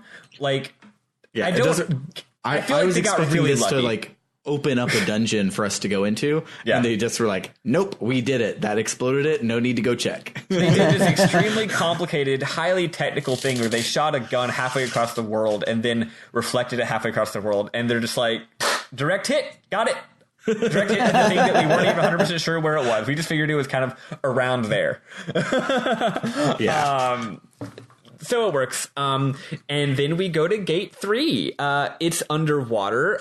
Sam, it's a shame you didn't get to this part because I thought it's a really fucking cool dungeon. Yggdrasil lands and the rooster tails popped up, that is what crashed my RetroPie.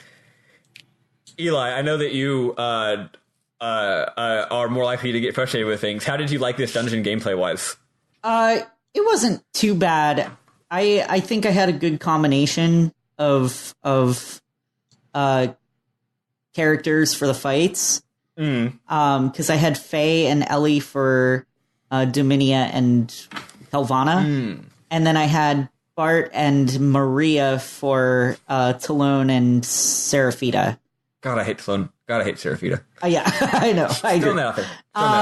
And I had a guide, so I at least knew that I was going to have to fight each of them twice. So I was very, very conservative the first time. And like, I was hoping it would give me time to heal my gears in between battles, but it didn't. Nope. It didn't end up being an issue though. But like, frickin' Dominia and Kelvana kept going after Faye. So I thought he was going to die at one point, and it was really frustrating. And then Talone was the one in the bird. Talone was the one in the bird. She kept going after Bart. That's nasty.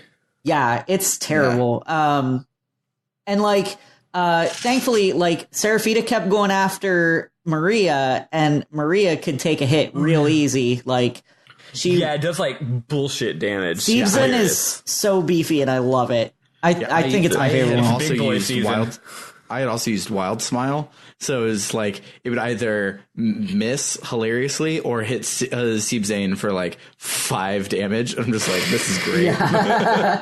Nice. So then you get to friggin' what's it called? Emerald Point? No, it's called Sargasso Sea. Sargasso Point. Close. Sargasso Point. And it's this like behind the back Z-axis dungeon. It's fucking cool. You're going down a tunnel. It's not hard, and it's fast. You swim really fast. The graphics are nice. You had to borrow some shit from the Men of the Sea to go underwater. And yeah, it's a short dungeon. It looks cool. There's a little bit of plot. Ramses is hanging out with Esperanza Spalding. I mean, Esmeralda. I wrote Esmeralda Spalding, but that's not her name. And my buddy Bernard was like, this part's weird. Why did he just let her go? It makes no sense. But actually, well, it does make sense if you're me and you're the rest of the plot of the game. They needed Esmeralda because of her weird biotechnology shit. And once they got her, he was able to glean some information from her about biotechnology. about nanomachines, about artificial life. And after thus having gleaned that information from her existence, perhaps by doing tests or something, he now has acquired what he needed to acquire. He does not need her. He just needed her as an item of research, which you'll find out what he's researching later. So it's like naked cool. girls. Just researching a lot of naked girls. Yes. He had Myong earlier in the game, and now he has Emeralda. Exactly. No, he's researching the big bad plot, which has to do with nanomachines and shit. Sort of. Not really. It's not really a spoiler. So anyway, he's like, if I let you go, maybe it'll trigger some weird memories in Faye and have an effect. So he intentionally lets her go, thinking maybe that'll be a good thing to do. So then you fight her, and she has a fucking cool looking robot. I like her robot a lot. Insanely goddamn cool looking robot. But you beat her. She then joins you again, and you're back on the Yggdrasil, and it's like it turns out Faye is her dad. And she's just like Kim. And you're like, oh, you mean Faye? Okay, so Kim is Faye. Hi, Kim is Faye. And like, that's your name now, is Kim is Faye. Yeah. It takes Faye a long time to understand what's going on because he's stupid. He's so dumb. He's so dumb. It's like, Faye, she thinks you're her dad. And he's like, oh, I look just like someone named Kim. She's like, no, you are Kim. What the fuck is wrong with you? You mean her father? And so Ellie the entire time is very patiently just like, Faye, you resemble her dad. You may be her dad because you don't remember your life, but that's what's going on. He's like, I don't get it. What's this? Who is she? He's like, what? So all Asians look the same to you? I'm not Kim, okay? There's a difference in a Wong and a Kim, okay? Yeah, Wong and Kim are different, okay? You racist small 5-year-old child. But it's okay. She's actually 522, so it's okay that she was naked. Yeah. Yes. So that's going to be a slow burn there with Esmeralda. She doesn't join your party here, does she? Yes, she does. No idea. I think she does join your party at this point. The guide says Emeralda will now be a permanent party member. Oh, so. There you go. I didn't put her in my party, so I didn't remember. She's fucking awesome, actually. Do put her in your party at some point in the game. She already knows every death blow that she can learn. Oh, that's awesome. She turns her hair into like a giant hammer because she's made of nanomachines and like smacks the bad guys with it. It's I already love her. She yells. She's like a small feral child. She's like Gao from FF6 basically. So she just like screams with all of her attacks. She's just like, ah! She's just small and angry. I do like me a small angry. And she needs love. But yeah, so then then you're done, and they're like, let's go to Solaris, and there's some more dramatic cutscenes, and then the heroic music plays, and Maria flies you to Solaris. She cannot join your party because she has to be the one. She has to do the she's your getaway ride. Because we destroyed the 3 gates that are on the ground, which it was its cloaking device, but its force field is still operated by a gate that's inside the force field. So we have to break through the force field to be able to actually take down the Citadel for Mass Effect. And it literally is the fucking Citadel from Mass Effect. Just I knew the you were Citadel going to from love Mass that, Effect. Sam. The design of it it's beautiful. I love it. Yeah. It's a bloomin' onion. Yeah. And so she has to use her gravity cannon to make like a warp in space time that you can like finagle your way through to get past the force field. Yep, exactly. Also, when you first get there, everything's upside down. And you actually have specifically one screen where you actually get to control the characters being upside down because gravity is backwards in Solaris. Mm-hmm. Because it's like on the sky, like it's like you're going up because you're on the Citadel and you're facing downward, like it's like that's how it is. Like you see the Earth above you. Mm-hmm. So you get there and they're like, cool, we're here. Let's go explore and figure out what's going on. And then Faye sees a little hexagonal transport pod, and he's like, "Ooh, look, a transport pod! I'm Goku, doopa doopa doo." And they're like, "Faye, be careful." He's like, "Let's explore inside." And they're like, "Faye, be careful." And he's like, "If this is the transport pod, maybe we can use it to get in." And the second they all follow him in, the door fucking shuts, and the transport pod moves, and they're like, "Oh fuck, the truck has started to move." Faye, you idiot. But turns out Faye was smart, and the transport pod transports you into the third class slum slave land. There's a really beautiful shot where it's you in the little hexagon shaped room, and you're in the center of the screen, like a tiny dot, like a couple dozen pixels, and it slowly like moves across the screen.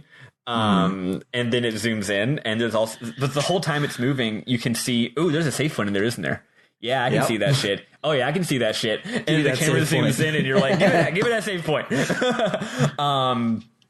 And that's where we save. I cheated. I did step outside of the capsule. It was time to leave the capsule if I dared. And I walked around a little bit because I like this part of the game. But we're supposed to stop right there. Right there. That's the one. So we've finally done it. It's been a zillion fucking hours, and Sam is no longer even playing the game anymore. We're down one.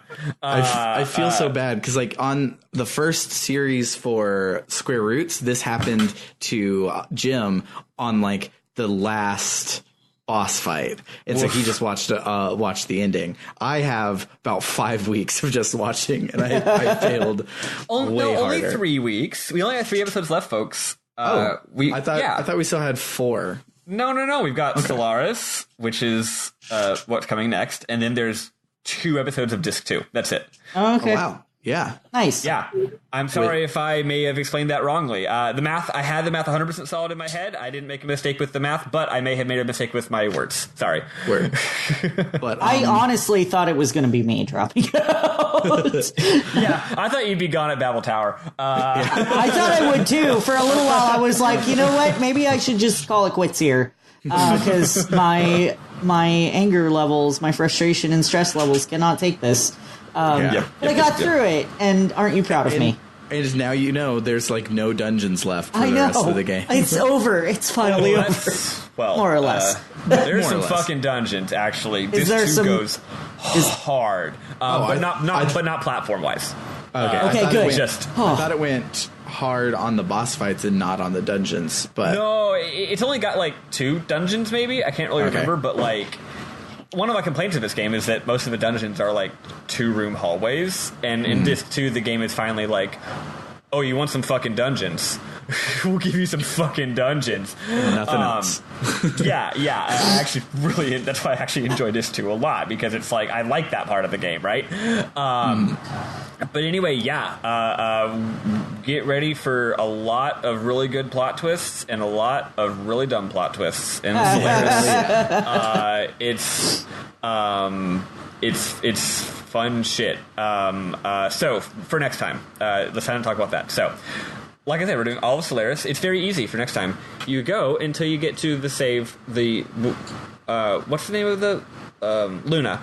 You go until Luna shows up and says, "Do you want to save?" And if there might be multiple of those spots, but you'll know it because after you save, it says "Insert disc 2." So gotcha. when you get to the part where it says "Insert disc 2," turn the game console off and do not insert disc 2 because it's probably 7 hours of cutscenes. And that's fucking it. Very, very easy to remember. Technically, it's going to be, let's see how many chapters it is. Into Solaris, Escape Solaris, Lone Wolf, Krellion's Lab, Tears for Fears, and then I believe Shot Down, 51. I believe that is, I believe you do in fact get shot down, and that is the disc change. So, wait, Tears for Fears? So, is it because everybody wants to rule the world? I mean, honestly, the way this game works, how many different villains there are, I'm guessing Tears for Fears is the name of the band is itself a reference to a phrase that exists, but I've never heard that phrase outside the context of the band. So who fucking knows? It could be a random band reference, but considering there aren't like other random band references in the game. I don't know. You know what? I'm going to look it up real everyone does want to rule the world in that chapter. So maybe. What the fuck is... Okay, hold on. What is the phrase Tears for Fears? Like, surely they didn't just invent that sequence of words. Like, what does that even mean? Let's find out. What does Tears for Fears mean? Tears for Fears are an English pop rock band. I fucking know they're an English pop rock band. What is the name of the band? Where did they get the name of the band? It's a very good name for a band. Maybe not. Maybe they just fucking made it up, and I guess that means that the name of that chapter is a reference to Tears for Fears. I think it's just because at some point that people are scared, at another point they're sad. So maybe it's more like Tears and Fears. Or maybe they're so afraid they're crying. I don't know. Anyway, that's yeah, we're done skis. Thanks for congratulations, Eli, for playing a lot this week. Congratulations, Sam. You did your best. I did my best. You did your best. Yeah, that's it for the week. So hey, by the way, Tears for Fears is a reference to author Janov, who is a psychologist. There we fucking go. He created a thing called primal therapy. Interesting. Oh. Cool. Yeah. Well, this game is about to get into a lot more pop psychology than it had been prior. This is the part of the game where Takahashi clearly read the Wikipedia page for a bunch of different psychologists. So maybe we'll find out. Maybe we should read the Wikipedia page for some psychologists so we can keep up. Before we say our goodbyes, even though right now, currently in reality, the poll is not up, when you listen to this, the poll will be up for the next game that we're picking. And as a reminder, it is Shining Force versus Legend of Dragoon. And I am completely biased in saying I want to play Legend of Dragoon again. So please make me happy and vote for Legend of Dragoon. And if you don't want Legend of Dragoon to win, you can donate on our Patreon and throw in some stuff there. Throw in some bison dollars. What's up? Spiff, because of the technical difficulties, I didn't get to hear any of your hype for either of these games. Are you hyped for either of these games? I am stupendously hyped for either game. I would love to actually have some Sega representation as a diehard Sega boy. Not through nostalgia, but in the last couple of years, I'm a huge Sega fan, so I'd love to play a Sega game. That's my own. I don't know anything else about Shining. Also, it's a long-running, important series. Well, Legend of Dragoon. It is a long-running series by Sega. It is a 2-game series by Camelot, which means it is a 2-game series. Do not count the rest of the Shining series. Yeah, Shining is a weird, large series with multiple sub-series. But at any rate, wait, Camelot? They're the ones who made it? Like they later made Golden Sun. This is pre-Golden Sun. Well, nice. There's some more hype there. Golden Sun is the Xenosaga to Shining Force's Xenogears. Nice. So that's my hype there. Legend of Dragoon, I mean, as a PS1 RPG boy, it's weird that I never played Legend of Dragoon. I played all the other ones. I've heard some people... So you'll be going in blind for that one? Yeah. Wow. All I know is that some people say that it's the best fucking JRPG there is. Other people say it's not quite on that level, but it's like they love it so much. Other people are like, it's completely generic and it's just tropes and is boring. So I am excited to find out which of those it is. Because I referred to it on the last episode as it doesn't have any bad parts. So like when we were starting Xenogears, you had to be like, okay, so platforming sucks. Disc 2 is lackluster, but when you get through that, you can see the good. I was trying to think of like what to warn you guys about, and the biggest warning is that the graphic design for the menu is really bad, but the music's really good, so it makes up for it. So it's like you have an ugly menu with badass music, so it's okay. Some famous film... Not critic, I think it was a film director once said, I forget who, if you looked up this quote, you'll see who. A famous film director once said that his definition of a good movie was 3 good scenes and no bad scenes. Yeah, and this has a lot of good scenes and no bad scenes. No, well, sorry, 3 great scenes. So the whole movie doesn't have to be great. You just have to have 3 really good parts and no really bad parts. So it seems like at least Legend of Dragoon satisfies the second of those 2, whereas Xenogears does not. So I don't know if any game we played so far does. I mean, okay, I'll give Persona 3 that. I feel Persona 3 doesn't have any bad parts. It has some lackluster parts. Well, it's got an extremely problematic part. Yeah, that too. I was talking gameplay-wise, they didn't do anything with the summer, and they realized it, so they skipped half the summer, but they could have just given us game to play. But, yeah. Yep. Cool. So yeah, I have no particular hype. I'm really excited to play both. I kind of want to play Shining more because it's Sega and because it'll make you sad. I'm just kidding. If we play Legend of Dragoon, I have a person who might want to be a guest host, so I'm kind of hyped for that. I'll keep that in my pocket for now. That's it. So that's it for the week. If you are enjoying this podcast, especially you person we found out from Twitter, listen to our cast but isn't on Discord. What was your name? Shout out to you. Because I also wanted to drop in a correction for what he said. Oh, yeah, sorry. Please do that, Sam. I'm pulling it up right now. I'm going to walk away, actually. I need to get dressed so I can go to work. But I'll come back. But while you're doing this, I'm going to walk away. Okay, so... let's look here. So his display name on Twitter is Chasen Chafin, and his @ is @Chasen the Robot, and he was looking up the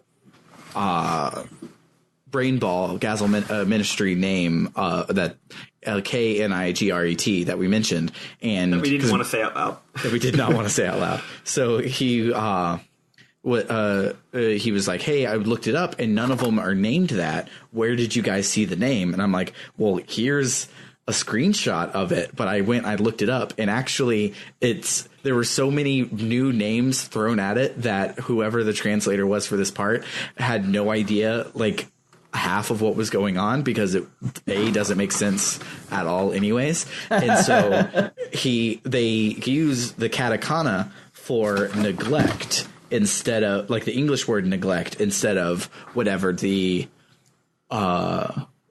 Japanese word for neglect would be. So he translated neglect as KNIGRET as another name because he lost track of how many people there were. He has no idea how to make it make sense anything. Okay. So it's literally like every line in that scene was like a new proper noun being thrown out. So that sentence starts as regret ... some random sentence. So the guy just figured, this is a person. He's saying a person's name. Yeah, the line says, nay, in this case, comma, neglect, ... It was a severe external wounds. But in the greater context, he's like, oh, did so-and-so kill him? And he goes, no, in this case, it was neglect. He had severe worms and he didn't do it. And so, but the way that comma separated phrase works, it could just be comma separating out the person's name whom he's currently talking to, right? Yeah. So I could totally see the translator messing that up. Yeah, and so good on keeping us on our toes. I tend to not Google things about the games because I want to be surprised by them, but I'm glad I Googled this one because it's such a weird thing. And apparently it's really so, like, when people talk about the translation of this game, they don't talk about all of the typos that I took screenshots of instead of actual plot this whole week. And they talk about things like neglect, and there's one there it just says har. And he's like, what does har even mean? And that's supposed to be like it's supposed to be Zohar coming through like a transmission thing. But like those are the are like memes about the translation of this game, is how bad it is in these two cases. And I thought that was kind of cool. Also, to mention FF7 again, that really shows, because like FF7, the famous translation memes are just grammatical and spelling problems, like this guy are sick, whereas this game has just as many grammatical and spelling problems, but those are like passé and not even interesting enough to joke about, because there are so much more interesting things to joke about. Exactly. No one even cares about the actual typos. Like we're way beyond that at this point. So anyway, welcome to that new listener. Thank you for listening to our pod. You should join our Discord. You've been here the whole time. Thank you for reaching out to us. Yeah, definitely. Yeah. I mean, new to us, right? So if you like what you hear and you want to help us cover hosting costs and game costs, you can find us on Patreon, patreon.com/RPG Book Club. If you just want to chat, we got a Twitter, which this person apparently knows, at RPG Book Club, and email at rpgbookclub@gmail.com, and of course the Discord, which doesn't have a catchy URL, link in the description. I guess this person knows about our Discord. If they wanted to join, they would have already. So, you know what? Keep on keeping on, buddy. So yeah, join us next week where we'll play all the way through the end of chapter whatever number it is, Tears for Fears, chapter 50, and probably the very, very beginning. I think when you save, I'm pretty sure after you save, it'll say the chapter is Shot Down, aka please insert disc 2. Nice. So yeah, RPG Book Club. This has been me, Michael, at Spiffle, at I don't know, a big dum-dum Webbin.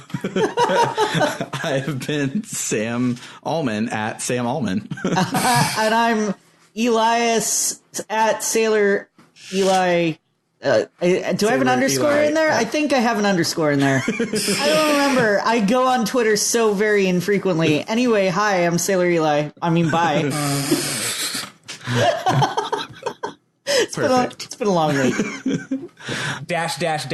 quote bye. Bye. Quote -- dash.